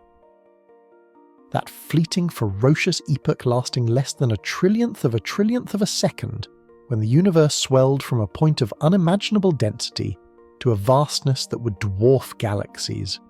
We've understood it as the event that made our universe large, flat and uniform. But within that explosive expansion lies a secret, a mechanism not for smoothing things out, but for creating seeds of structure. Imagine the inflationary field, the very energy driving this expansion, not as a placid sea, but as a roiling ocean of quantum potential. Everywhere, at every moment, tiny fluctuations, ripples of energy, were constantly popping into and out of existence, ghostly particles appearing and annihilating in the quantum foam. In our universe today, these fluctuations are fleeting and insignificant. But during inflation, the universe was expanding so violently, so mind-bendingly fast, that it would catch some of these ripples before they could disappear. It grabbed them, locked them in, and stretched them. It stretched them from subatomic scales to astronomical ones. A tiny momentary quantum jitter, an ephemeral flicker of energy, could be inflated into a wave of density the size of a solar system. This is the heart of the matter. Inflation didn't just smooth the universe, it simultaneously sowed the seeds of its own imperfection. And within these vast, stretched-out waves of energy, some regions would by pure chance be monumentally dense, peaks in the cosmic ocean, mountains of matter and energy so massive, so gravitationally potent, that the outward pressure of the Big Bang's explosion was no match for them. They had no stars to hold them up with nuclear fusion, no complex physics to resist their own overwhelming mass. There was only gravity raw and absolute, and so they collapsed, instantly. Without fanfare, without a supernova's dying cry, they simply winked out of existence, punching a hole in the fabric of space-time itself. They became primordial black holes. What makes this inflationary genesis so profound is its inherent randomness, its beautiful chaotic nature. The size of the quantum fluctuation determined the mass of the resulting black hole. A small flicker could create a black hole with the mass of a mountain, a slightly larger one the mass of an asteroid. A truly colossal yet still microscopic ripple could collapse into a PBH, with the mass of a moon or even a planet. There was no single preferred mass. Instead, inflation would have likely forged a vast continuous spectrum of them, a sliding scale of cosmic ghosts. Furthermore, the precise moment during that inflationary epoch when a fluctuation was frozen in would determine its characteristics. Different energy scales were at play from one instant to the next. This means you could have different populations of PBHs, entire generations, born fractions of a nanosecond apart each, with its own typical mass range, its own unique fingerprint imprinted upon the cosmos. The simple suspect had become a dynasty, a lineage of darkness stretching across the first moments of time each member, a direct physical relic of a specific quantum event at the dawn of existence. When you think of a primordial black hole born this way, you're imagining a fossilized quantum wave, a ghost of the universe's most violent expansion, still haunting the cosmos 14 billion years later. But this cosmic forge, as powerful as it was, may not have been the only one. The universe as it cooled from the inferno of the Big Bang was not a placid, gradually changing environment. It went through a series of violent transformative convulsions known as phase transitions. You have witnessed phase transitions your entire life. It's what happens when steam condenses into water or when water freezes into ice. The substance is the same, but its fundamental state, its physical properties change abruptly and dramatically. The early universe underwent phase transitions far more profound than the freezing of water. These were moments when the very laws of physics changed. Imagine a time a bare microsecond after the Big Bang, when the electromagnetic force and the weak nuclear force which governs radioactive decay were not separate. They were unified, a single symmetric electro-weak force. The universe was too hot, too energetic for them to have separate identities. But as the cosmos expanded and cooled, it reached a critical temperature. The symmetry broke. The electro-weak force froze, crystallizing into the two distinct forces we know today. This was not a gentle process. Like supercooled water suddenly flashing into ice, it would have been violent. Across the universe, bubbles of the new physics, our physics, would have spontaneously appeared and expanded at nearly the speed of light. This was the universe we recognize being born, but it was being born in a cataclysm. As these bubbles of true vacuum grew and collided, they would have created unimaginable shockwaves in the primordial plasma. At the intersection of these cosmic collisions, vast amounts of energy could be trapped and concentrated into infinitesimally small points. Energy densities so high they would momentarily recreate the conditions of the Big Bang itself. And what happens when you concentrate an immense amount of energy into a vanishingly small space? You create a black hole. Unlike the broad spectrum of masses from inflation phase, transitions would create PBHs with a very specific characteristic mass, a mass directly tied to the energy scale of the transition itself. The electroweak phase transition, for example, would theoretically produce a population of primordial black holes, all weighing about the mass of a planet like Earth. Not a range, but a specific signature. A monochromatic signal. Think of it scattered across the universe, a population of black holes, each weighing 3 million billion tons each, a tombstone marking the exact moment the forces of nature split apart. And this was just one transition. Physicists theorize another even earlier one called the QCD transition, when quarks and gluons, once free in a quark-gluon plasma, became confined inside the protons and neutrons that make up you and me. This transition too could have been violent enough to forge its own distinct population of PBH, this time with a mass closer to that of our Sun. Suddenly the picture becomes richer, more complex, more elegant. We now have multiple mechanisms operating at different times at different energy scales, each creating its own unique family of objects. Inflation provides the broad foundational noise, a chorus of masses across the board. Phase transitions provide the sharp, resonant notes, specific frequencies of black holes singing a song of cosmic change.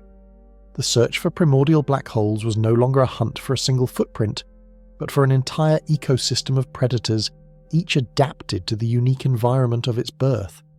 And the universe, in its boundless imagination, may have had even more exotic methods for crafting these objects of ultimate density. As the fabric of space-time itself cooled and settled into its final form, it may have developed defects, imperfections, not unlike the cracks that form in ice as it freezes. These are not cracks in a material, but topological defects in the geometry of space-time itself. One of the most tantalizing possibilities is the cosmic string. Not the strings of string theory, but vast one-dimensional filaments of pure energy, thinner than a proton, but stretching across unimaginable cosmic distances, possessing a tensile strength that would make steel seem like vapor. These strings, remnants of a high-energy phase of the early universe, would whip through space at nearly the speed of light, carrying the mass of entire galaxies in their tiny energetic cross-section. When two such strings crossed, or when a single string looped back on itself, they could form oscillating, self-gravitating loops. These loops would radiate their energy away as gravitational waves, shrinking and becoming denser until they reached a point of no return. They would collapse under their own impossible tension into a black hole. A PBH born from a cosmic string would be another species entirely a child of space-time's own structural flaws. And there could be other even stranger defects. Two-dimensional domain walls, vast membranes separating regions of the universe, with different physical laws whose collapse would be a truly universe-altering event, leaving behind clutches of gargantuan black holes. Or magnetic monopoles, isolated north or south magnetic poles, whose gravitational attraction could have pulled them together to form yet another class of primordial singularity. These ideas are at the very edge of theoretical physics, and they paint a portrait of the dawn of time as a place of terrifying, beautiful and creative violence. A place where the universe was not just expanding, but actively experimenting with the laws of nature, and where every experiment, every transition, every flaw had the potential to leave behind an eternal remnant, a black hole forged not from a star but from the very physics of creation. The singular idea of a PBH has been shattered. In its place, we find a rich and vibrant tapestry of possibilities. This revolution in thinking forces us to completely reevaluate what we're even looking for. We're no longer scanning the skies for one thing, we're scanning for everything. At the lowest end of the mass scale, we have the true phantoms, primordial black holes with the mass of a large building or even a human being. Born in the most energetic moments of inflation, these tiny singularities would be subject to the strange laws of quantum physics. They would leak. Through the process of Hawking radiation, they would slowly, inexorably evaporate their mass back into the universe as a faint fizz of particles and radiation. Those with masses less than a large asteroid would have already evaporated completely by the present day, disappearing in a final brilliant flash of gamma rays. Are these flashes the unidentified gamma ray bursts we sometimes see from the depths of space? Are we witnessing the death rattles of the universe's first objects, slightly more massive, and we enter the realm of the ultimate dark matter candidate? PBHs with the mass of asteroids, mountains or moons. These are the perfect lurkers. They are too small to emit any detectable Hawking radiation over the age of the universe. They are too tiny to easily spot through gravitational lensing. They don't burn, they don't shine, they don't interact. They just are. They would drift silently through the halos of galaxies, a cold, dark swarm of gravitational points, their collective gravity holding the cosmos together, while they themselves remain utterly infuriatingly invisible.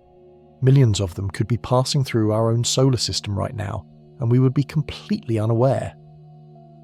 This is the population that could solve the dark matter problem in its entirety, a perfect suspect that leaves no evidence save for the weight of its own existence. But the family tree extends to far greater sizes. Consider the planetary mass primordial black holes, the potential children of the electroweak phase transition. An object with the mass of Jupiter but compressed into the size of a marble. Such an object, if it passed through our solar system, would be undetectable by telescope. Yet its gravity would be immense. It could subtly perturb the orbits of the outer planets, tugging on comets in the Oort cloud, creating anomalies in the cosmic architecture that we are only now beginning to notice. Could the mysterious hypothetical Planet 9, the unseen gravitational influence at the edge of our solar system, not be a planet at all? Could it be one of these ancient relics, a dark wanderer from the first microsecond of time, now silently sharing our celestial home the mathematics permit it? The possibility is astonishing. We have been searching for a world when we should perhaps have been searching for a hole in the world. And the scale continues to grow. Stellar mass PBHs forged by the QCD transition, or by colossal inflationary fluctuations, could be masquerading as normal astrophysical black holes today. When our gravitational wave detectors register the merger of two black holes, we assume they are the corpses of dead giant stars. But how can we be sure? Could some of them be pristine artifacts from the Big Bang objects with no stellar parents, no history of fusion and fire that have finally found each other after a 14 billion year dance in the dark? Their spin, their mass distribution might hold the clues. They might be too heavy or too light to have formed from a star, a subtle tell that their origin lies not in a supernova, but in the primordial furnace. And finally we arrive at the Titans, the seeds of monsters. One of the great puzzles in modern cosmology is the existence of supermassive black holes at the centres of galaxies' behemoths, weighing millions or even billions of times the mass of our Sun. We see them in the very early universe, already fully formed at a time when there simply hasn't been enough time for a normal stellar mass black hole to grow that large by eating gas and stars. It's a paradox, a timeline that doesn't add up. Primordial black holes offer a breathtaking solution. What if the universe didn't have to build these monsters from scratch? What if the most extreme density fluctuations during inflation created seed, black holes already thousands of times the mass of the Sun in the first second of existence? These seeds would then simply wait. They would act as gravitational anchors, cosmic anchors in the primordial soup, around which the first gas would cool, the first stars would ignite, and the first galaxies would form. Our entire galactic history, the story of the Milky Way itself, might not be one of building a central black hole, but of growing around a pre-existing primordial progenitor. We may not just live in a galaxy with a black hole at its centre. We may live in a galaxy that owes its very existence to a leftover from the dawn of time. From evaporating quantum ghosts to the seeds of galactic empires, the scope of what a primordial black hole could be has exploded into a menagerie of cosmic possibilities. This is the pivotal turn in our investigation. We are no longer chasing a single shadow. We are now faced with the staggering realization that there could be an entire dark ecosystem, a complex web of objects of different sizes, origins and influences woven into the very fabric of the cosmos.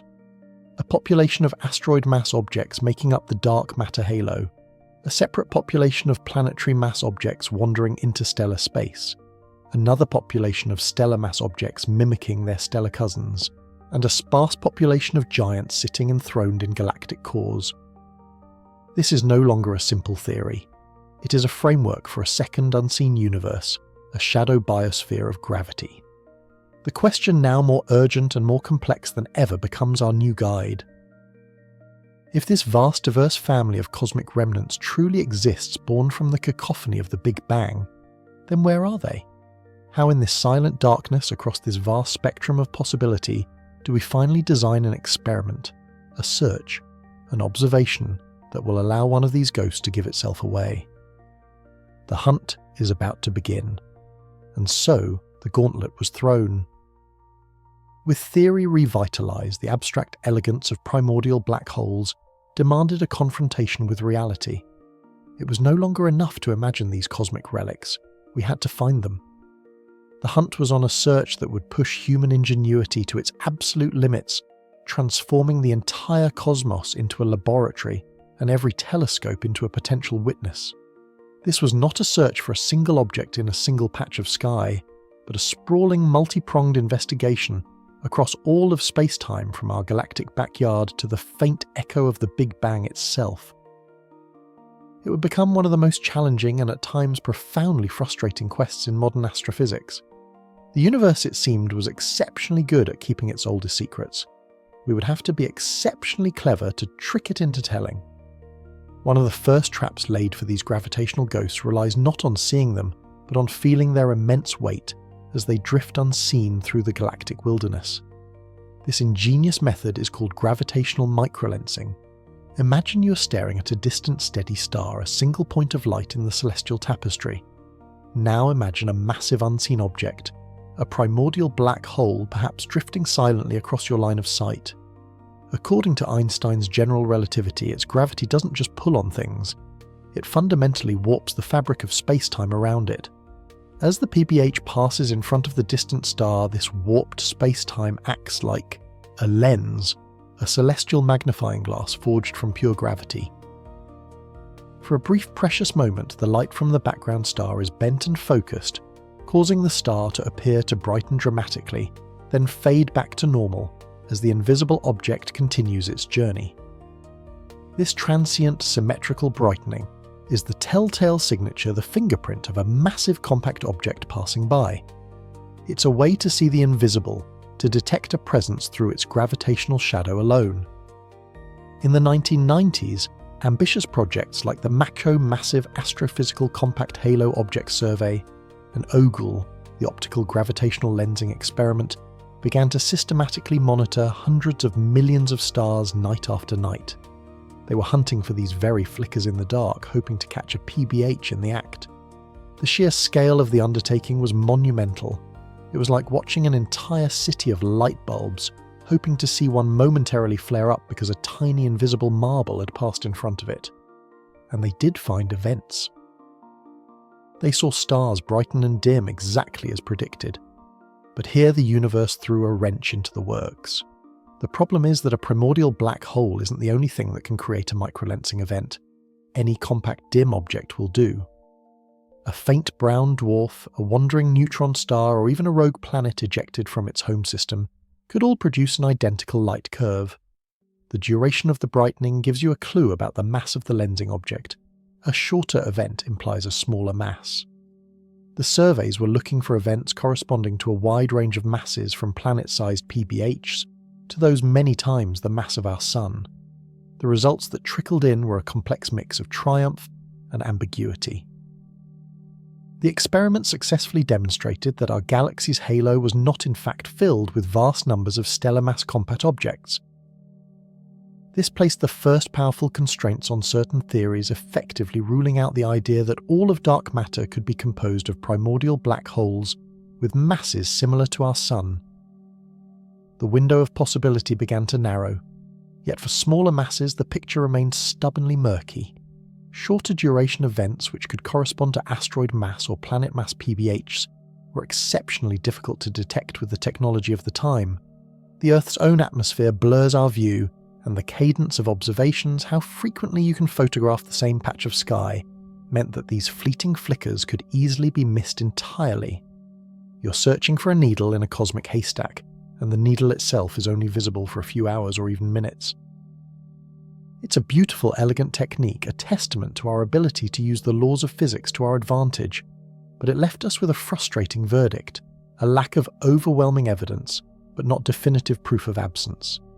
The phantoms remained at large, their existence neither confirmed nor denied, simply confined to a smaller, darker corner of the possibilities. But as the door on microlensing seemed to be closing, a revolutionary new window onto the cosmos was being forced open. For decades, we had been deaf to the most violent symphonies of the universe. We could see their light, their afterglows, their wreckage, but we couldn't hear the fundamental sound of their collisions. That all changed on September 14th, 2015. On that day, 2 detectors, one in Louisiana and one in Washington state, felt a tremor. It was not a tremor of the Earth, but a tremor in the very structure of reality.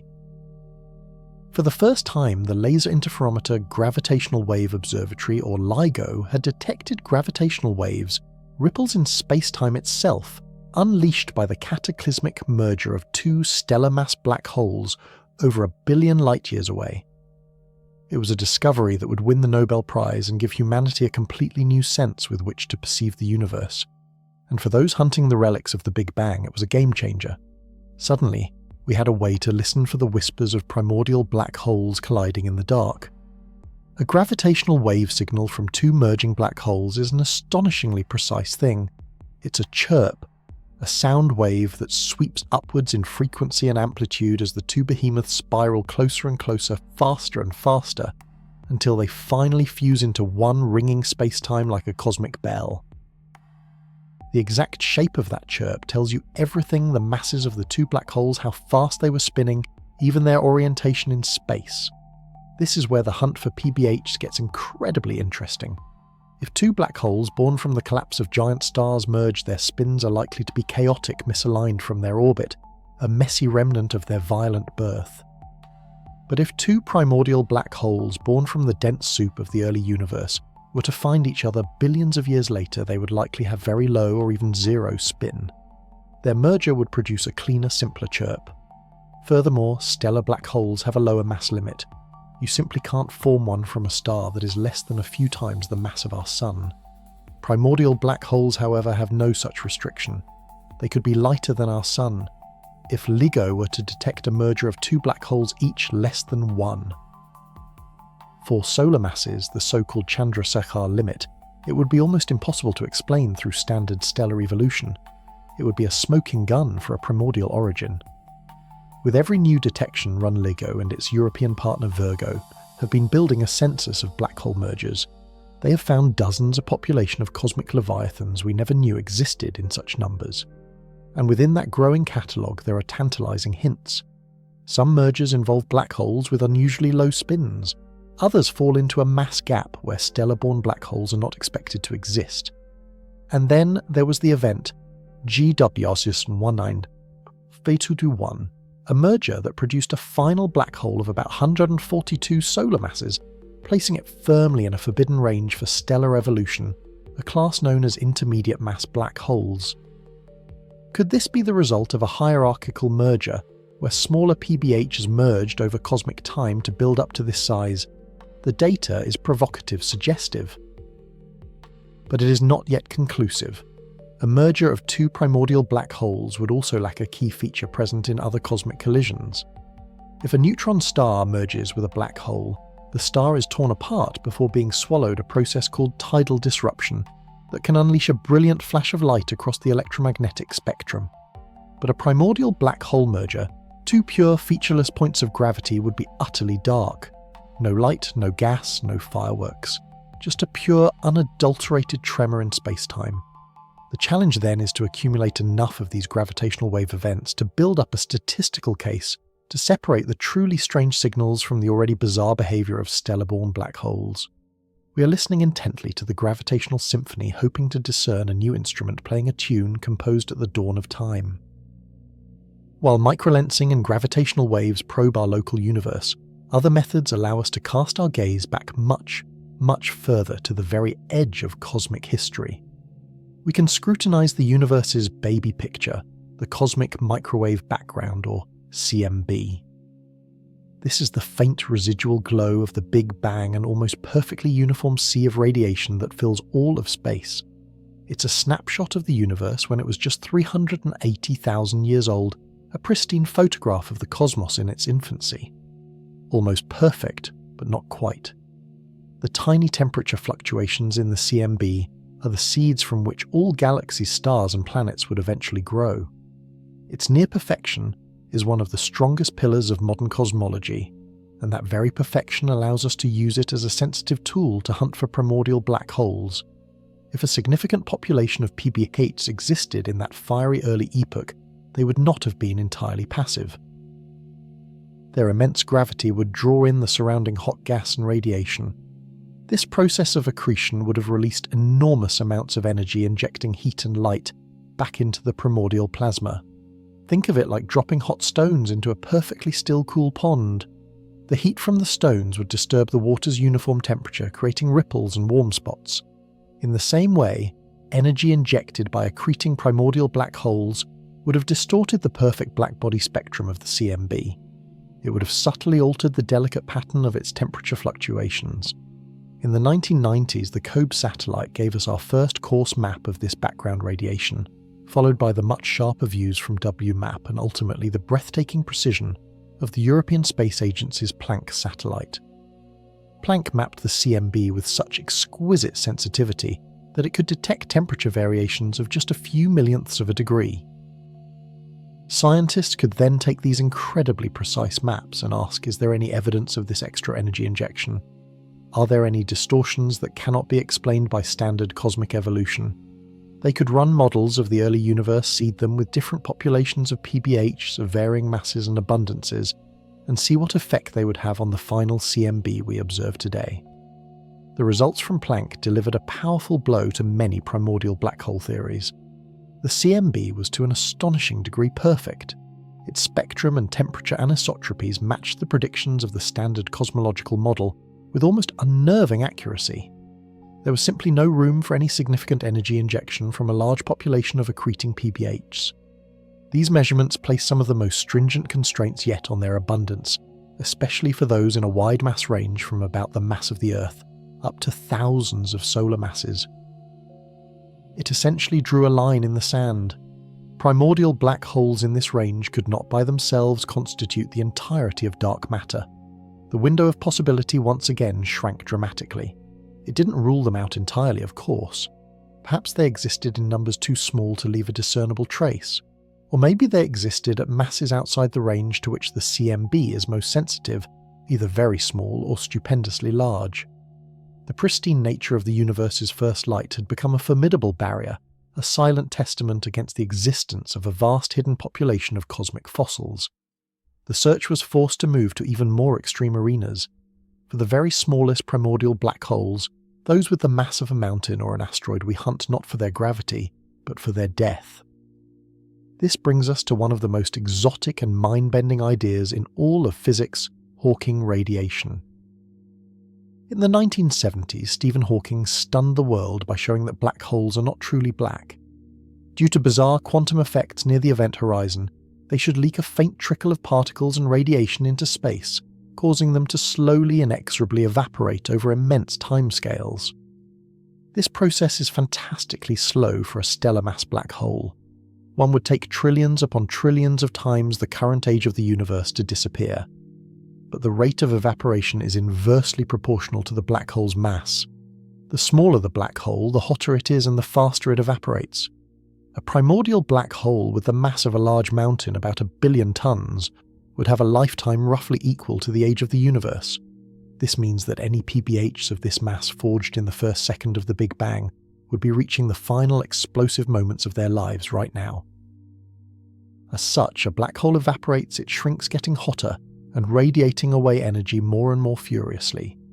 In its very last second of existence, it would unleash a tremendous burst of high-energy particles and gamma rays, a final desperate flash of energy, equivalent to millions of hydrogen bombs detonating in a microscopic point of space.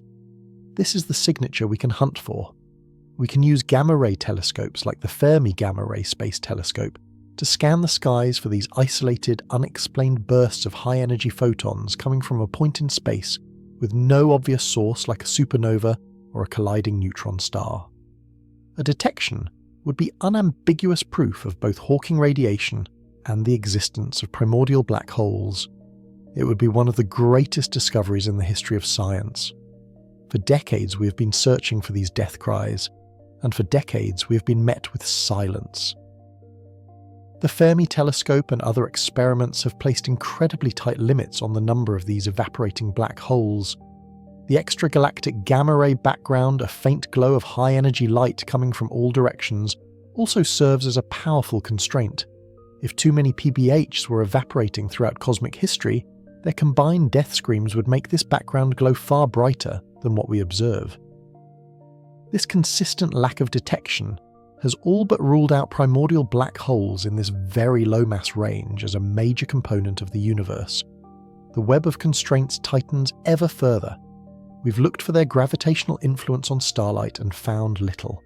We've listened for the sound of their collisions and heard only tantalizing but inconclusive whispers. We've searched for their energetic fingerprints on the baby picture of the universe and found the picture to be pristine.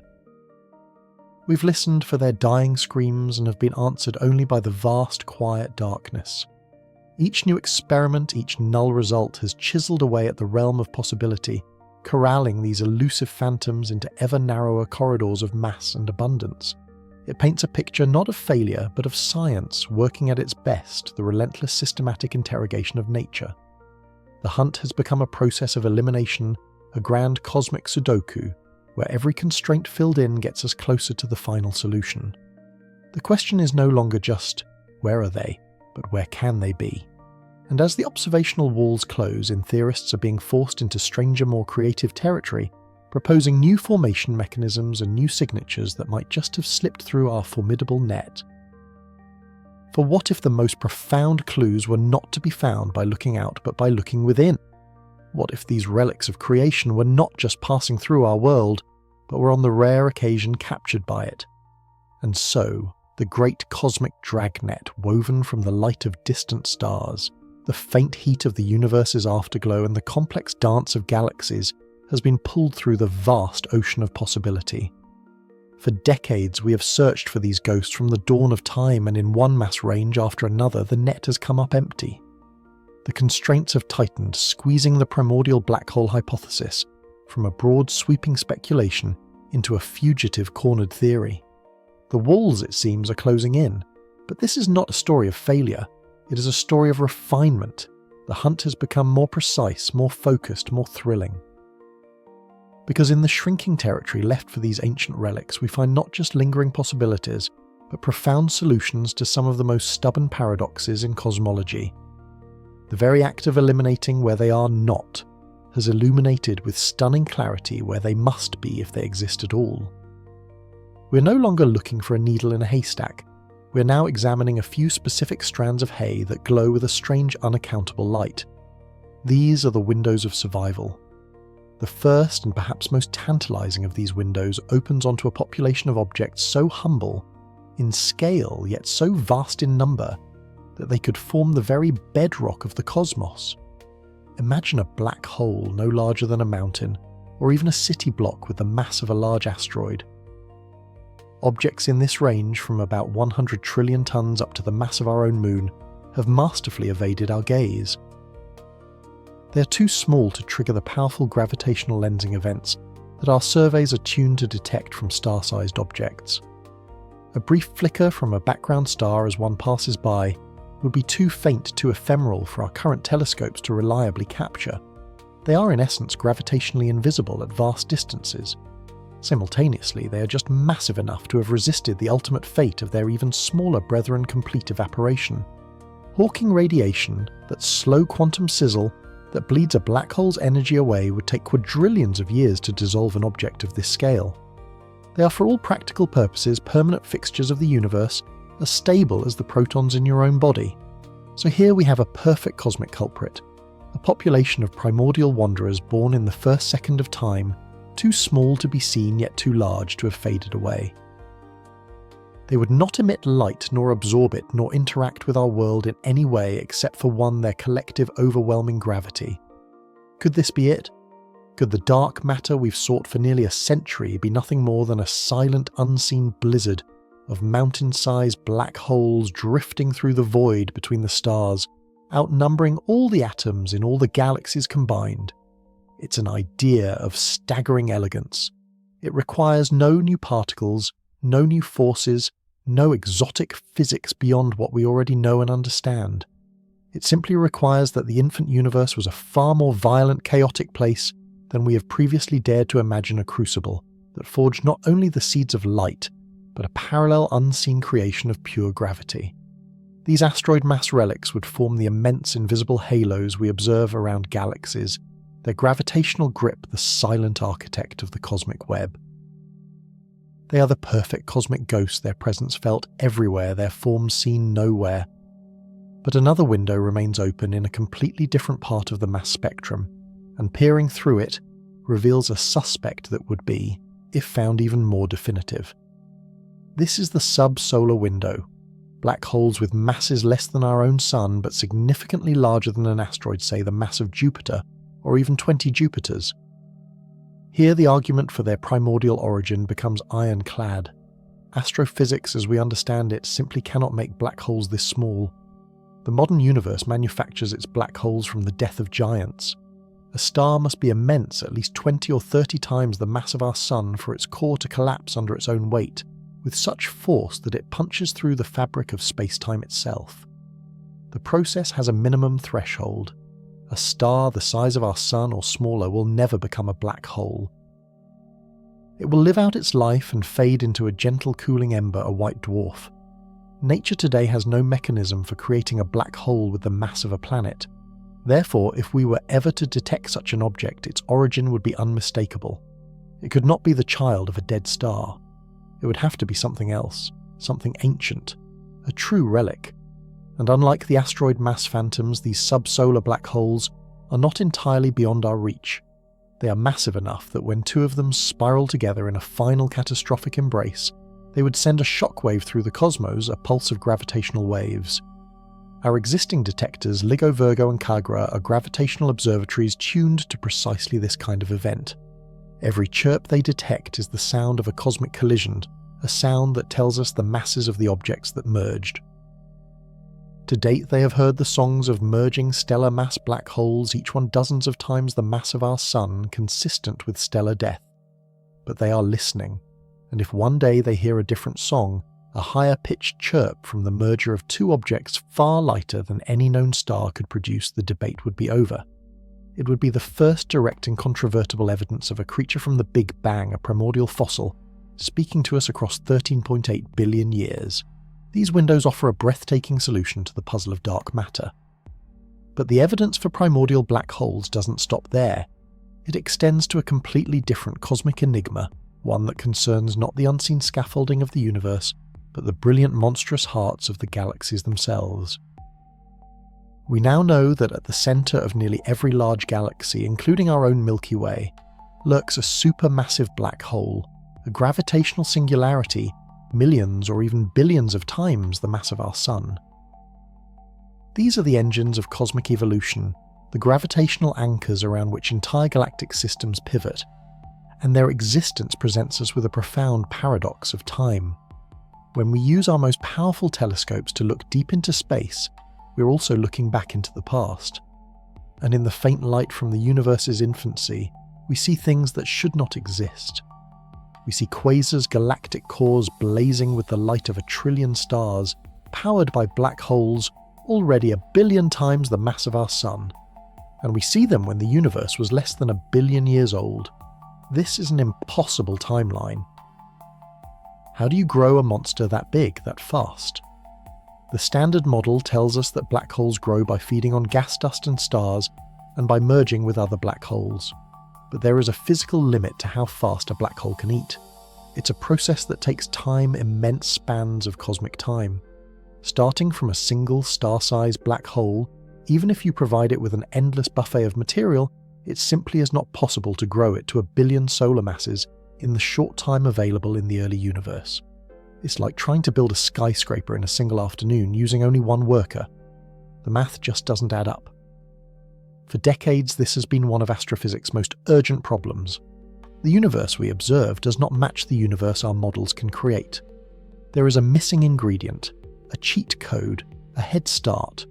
This is where primordial black holes re-enter the story not as passive dark matter, but as active cosmic architects. What if the universe didn't have to build its giants from scratch? What if the seeds of these monsters were forged directly in the Big Bang itself?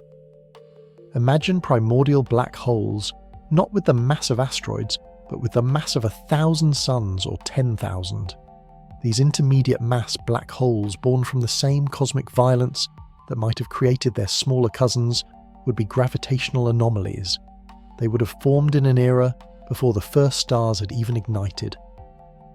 Scattered throughout the primordial gas clouds of the infant cosmos, they would have acted as irresistible gravitational magnets. They would be the anchors, the dense cores around which the first galaxies could coalesce. Instead of gas slowly clumping together over hundreds of millions of years to form a star which then dies, to form a small black hole, these ancient seeds would have skipped the entire process. They were the ready-made foundations.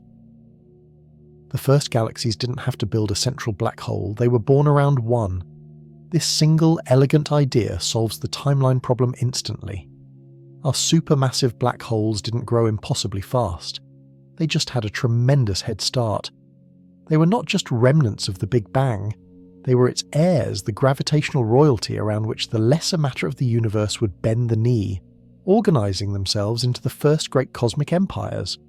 The very structure of the universe as we know it today, the grand spiral of the Milky Way, the existence of our solar system, our planet, our lives may be a direct consequence of these primordial giants. So we stand at a precipice, a moment of profound tension. On one side, we have an accumulation of circumstantial evidence that is almost too compelling to ignore. A theory that potentially solves not one but two of the greatest mysteries in all of science, the nature of dark matter and the origin of supermassive black holes. On the other side, we have silence, a complete frustrating lack of definitive direct detection. It is the ultimate cosmic cliffhanger. The suspects have been identified, their motives are clear, and their hiding places have been narrowed to a few distinct possibilities. All that is missing is the smoking gun. But that is about to change. We are on the eve of a revolution, a time when our ability to perceive the universe is about to undergo a fundamental transformation. For most of human history, we have studied the cosmos with our eyes gathering its ancient light. But we have been deaf to its deepest sounds. Gravitational wave astronomy has given us a new sense. We are no longer just watching the universe. We are beginning to listen to it. We are listening to the rhythm of space-time itself, to the vibrations left by the most violent and powerful events since creation. And with this new sense, we are building an instrument so ambitious, so audacious in its scale, it will allow us to hear the whispers from the dawn of time. It is called LISA, the Laser Interferometer Space Antenna.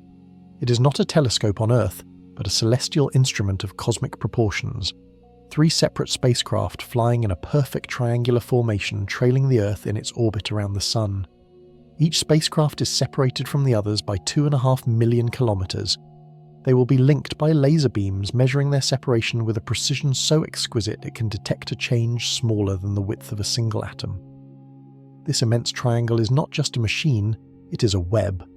A gravitational antenna designed to feel the most subtle tremors in the fabric of reality. LISA is tuned to a different cosmic frequency than its ground-based cousins. While LIGO hears the high-pitched chirps of colliding stellar mass black holes, LISA will listen for the deep low-frequency rumble of merging giants.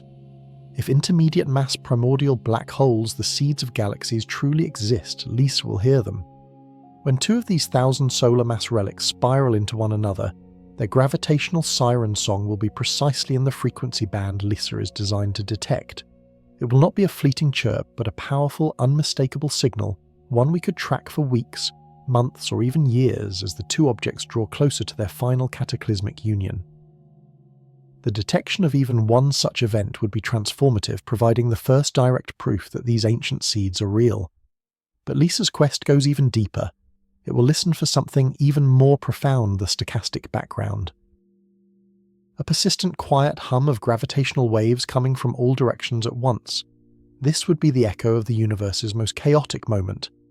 If the Big Bang produced a truly vast number of primordial black holes, the sheer violence of their formation, a process of cosmic boiling and collapsing, would have churned space-time on a massive scale. The result would be a residual background of gravitational waves, a faint static that has been travelling across the cosmos ever since. It would be the sound of creation itself, To detect this hum would be to hear the birth cries of the universe, and within that sound we could find the definitive signature of a primordial black hole population. And while Lisa prepares to listen for the giants here on Earth, a new generation of gravitational observatories is being designed. The Einstein telescope in Europe, a vast triangular instrument buried deep underground. Cosmic Explorer in the United States with arms 40 kilometers long. These machines will be so sensitive they will register nearly every single stellar mass black hole merger in the entire observable universe. Their reach will be absolute. If a population of sub-solar mass primordial black holes exists and is merging, these new observatories will find them. Their silence, on the other hand, would be just as telling, allowing us to finally close that window for good. The era of ambiguity is ending. We have arrived at the moment of reckoning. The theory, once a fringe idea, has been honed and sharpened by decades of inquiry. The circumstantial evidence points compellingly towards a universe seeded with the gravitational remnants of its own birth. The technology to provide the final incontrovertible proof is no longer the stuff of science fiction. It is being forged, tested, and prepared for launch. We are moving from an age of inference to an age of direct interrogation. The question is no longer solely in the hands of the theorists. It is now in the hands of the engineers, the experimentalists, the explorers. The verdict on one of the deepest and oldest secrets of the cosmos is about to be read.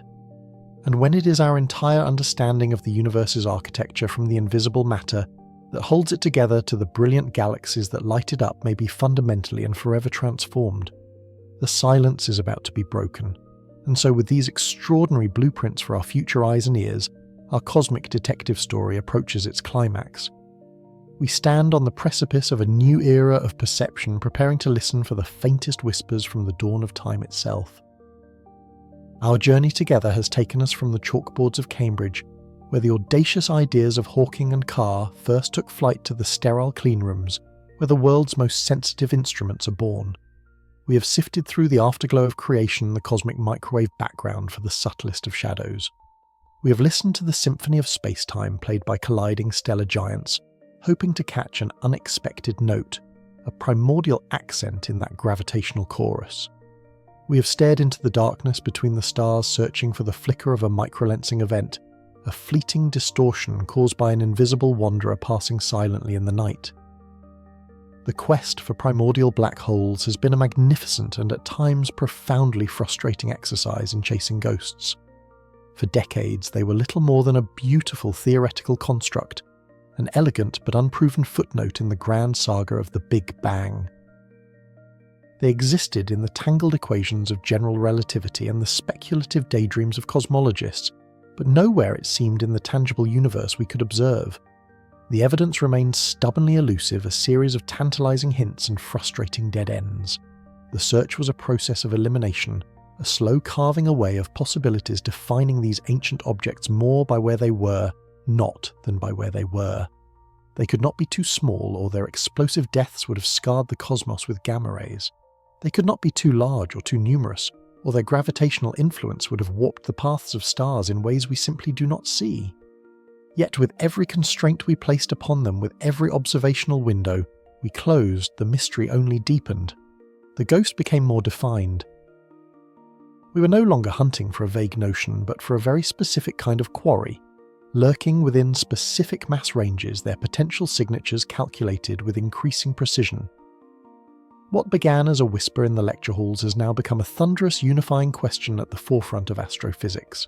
The search has evolved from a fringe speculation into one of the most compelling and critical investigations in all of science, because the stakes are nothing less than the very foundations of our cosmic understanding. Finding them would not just add a new object to the celestial zoo, it would force us to rewrite the opening chapters of cosmic history. This is because the discovery of a primordial black hole would be the ultimate validation of a universe born in unimaginable violence and chaos. Our current models of cosmic inflation depict the newborn universe as a nearly perfect, smooth, and featureless expanse, expanding at a hyper-accelerated rate. But to create a primordial black hole, you need the opposite. You need imperfection. You need regions of such immense density, such catastrophic overpressure, that they could overcome the explosive outward force of the Big Bang itself. These tiny patches of the early cosmos would have been so dense that light energy in space itself could not escape collapsing under their own phenomenal gravity to form a singularity. A primordial black hole, therefore, is not just an object. It is a fossilized remnant of chaos. It is a preserved piece of the universe's violent, turbulent infancy. Finding one would be like discovering a dinosaur embryo perfectly preserved from the moment of its turbulent formation. It would provide us with a direct physical probe into the physics of the first second of existence, an era so extreme that our particle accelerators can never hope to replicate its conditions. It's a period from which no light can ever reach us, forever shrouded behind the opaque plasma of the early universe. But gravity is different. Gravity is the ultimate narrator. It travels unimpeded from the moment of creation, and these black holes would be its messengers carrying the story of their own cataclysmic birth across 13.8 billion years. They are the universe's oldest ghosts, and if we can finally see them, they will tell us tales of an epoch we once thought was lost to us forever. And the story they might tell extends far beyond their own creation. Consider the most profound enigma in modern cosmology: dark matter. For nearly a century, we have been haunted by its presence, an invisible substance whose gravitational influence sculpts the galaxies and choreographs the cosmic ballet. We see its effects everywhere, in the spinning of spiral arms in the paths of light bent around galactic clusters, and in the very structure of the cosmic web. Yet its identity remains a complete mystery. We have spent billions of dollars and countless hours building ever more sensitive detectors deep in subterranean labs, hoping to catch a fleeting glimpse of an exotic, weakly interacting massive particle, a WIMP. We have searched for a new physics, a shadow world of particles interacting with our own, only through the gentlest of gravitational nudges. But after decades of searching, our detectors have remained silent. The shadow world has refused to reveal itself, and all this time a stunningly simple and elegant solution may have been hiding in plain sight, a solution that requires no new particles, no new forces, no physics beyond what we already know. What if dark matter is not some exotic, undiscovered particle at all? What if it is simply a vast, silent population of primordial black holes, forged in that first chaotic second of the Big Bang? It's a breathtaking proposition. The universe in its very first moments could have created the solution to its own greatest mystery. The very seeds of structure could be one and the same as the invisible matter that holds those structures together. Imagine it, the dark matter, holding our own Milky Way in its gravitational embrace, might not be a cloud of ethereal, ghost-like particles, but a swarm of trillions upon trillions of ancient black holes, each perhaps no more massive than an asteroid or as heavy as a small star. They would be completely dark, interacting with our world only through their collective gravity. They would perfectly mimic the behavior we attribute to dark matter, all without requiring us to invent a single new entry in the standard model of particle physics. It is a theory of profound economy, a cosmic Occam's razor. It suggests that the answer to one of the universe's deepest puzzles isn't hidden in some exotic new realm of physics, but in the known, accepted, and terrifyingly powerful physics of gravity, pushed to its absolute limit in the crucible of creation. Confirming this would represent one of the greatest paradigm shifts in scientific history, recontextualizing nearly a century of astronomical observation. The darkness would finally be given a name and a face. But the implications of their existence spiral even deeper, reaching into the very architecture of the cosmos. One of the nagging puzzles in cosmology is the question of structure. How did the vast, majestic galaxies we see today form so quickly in the early universe? Our models, based on the gentle density fluctuations seen in the cosmic microwave background, struggle to explain the presence of supermassive black holes and fully formed galaxies just a few 100 million years after the Big Bang. It's a timing problem. There simply doesn't seem to have been enough time for gravity acting on tiny ripples of matter to pull everything together into the cosmic behemoths we observe. It's like trying to build a skyscraper in a single afternoon, with only a handful of bricks. Primordial black holes offer a stunningly effective solution. If they were formed in that first second, they would have begun acting as gravitational seeds long before the first atoms even formed. While the rest of the universe was a hot ionized soup of plasma, these black holes would have been quietly, patiently accumulating matter around them. They would be the cosmic anchors, the primordial scaffolding upon which the first stars and galaxies could later condense. Instead of needing to build a skyscraper from scattered bricks, the universe would have been gifted a set of prefabricated, super-dense foundations. The supermassive black holes we see at the heart of nearly every galaxy, including our own Sagittarius A, may not have grown over billions of years from collapsed stars. They could be the direct descendants of truly massive primordial black holes, ancient celestial monarchs that were born large and simply grew larger, their immense gravity corralling the gas and dust that would become the galaxies we call home. In this scenario, we are not just living in a galaxy held together by ancient black holes. We are living in a galaxy that exists because of them. They are not just a component of the cosmic web, they are its architects. This idea transforms them from passive relics into the active drivers of cosmic evolution. It connects the physics of the first microsecond to the grand tapestry of galaxies stretching across billions of light years. It provides a causal link written in gravity between the quantum chaos of the beginning and the magnificent structured cosmos of today. To find a primordial black hole would be to find the blueprint for our own cosmic home, a direct link in the chain of causality that leads from the Big Bang to the planet you are standing on right now. It is a story of cosmic ancestry, and they are our oldest, most enigmatic relatives. Reflecting on this incredible journey, we see that the quest for primordial black holes is more than a scientific investigation. It is a testament to the relentless, stubborn, and beautiful nature of human curiosity.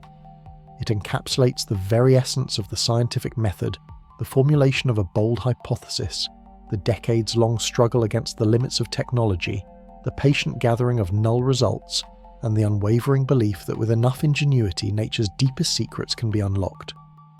This is a story driven not by the certainty of discovery, but by the tantalizing possibility that a profound truth lies just beyond our grasp. It is a multi-generational effort passed down from one group of scientists to the next, each generation building upon the work of the last, refining the theories, and designing ever more powerful experiments. This persistence reveals something fundamental about us. We are a species that looks into the darkness and is not satisfied with ignorance. We build instruments of breathtaking complexity, not just for practical purposes, but to answer the most fundamental questions of all. Where did all of this come from? What are the rules that govern existence, and what is our place within this vast and often baffling cosmic drama? The search for these tiny invisible objects is a manifestation of our deepest impulse to understand our origins. It connects us to the earliest stargazers who charted the heavens, to the philosophers who debated the nature of the void, and to every child who has ever looked up at the night sky and felt a sense of overwhelming awe.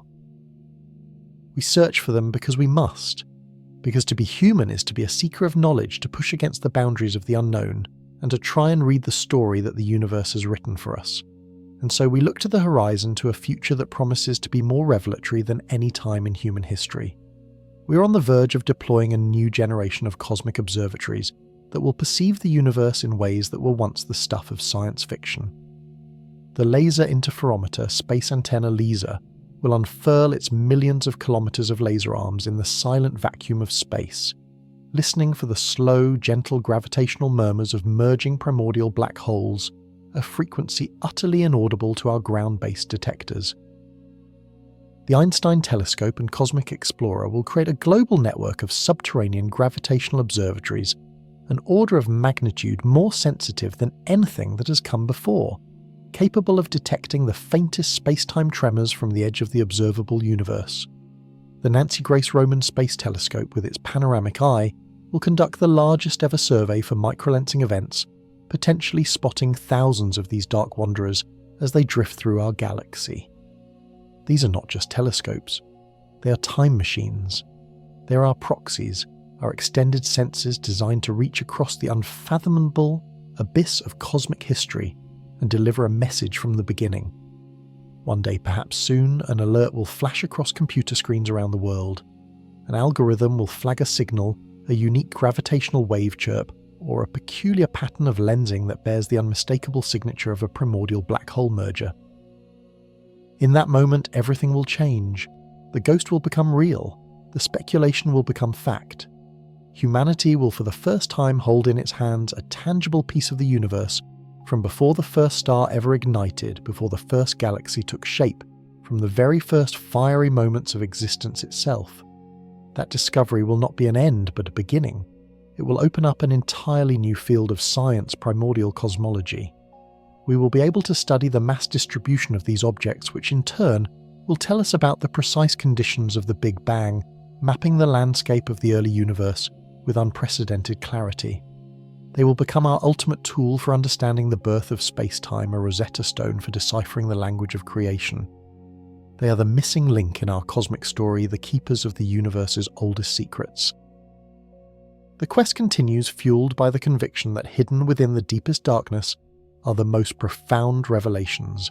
We will keep listening, keep searching, and keep looking up, for we know that the answers to who we are and where we came from are waiting for us out there in the silent, patient, and primordial dark.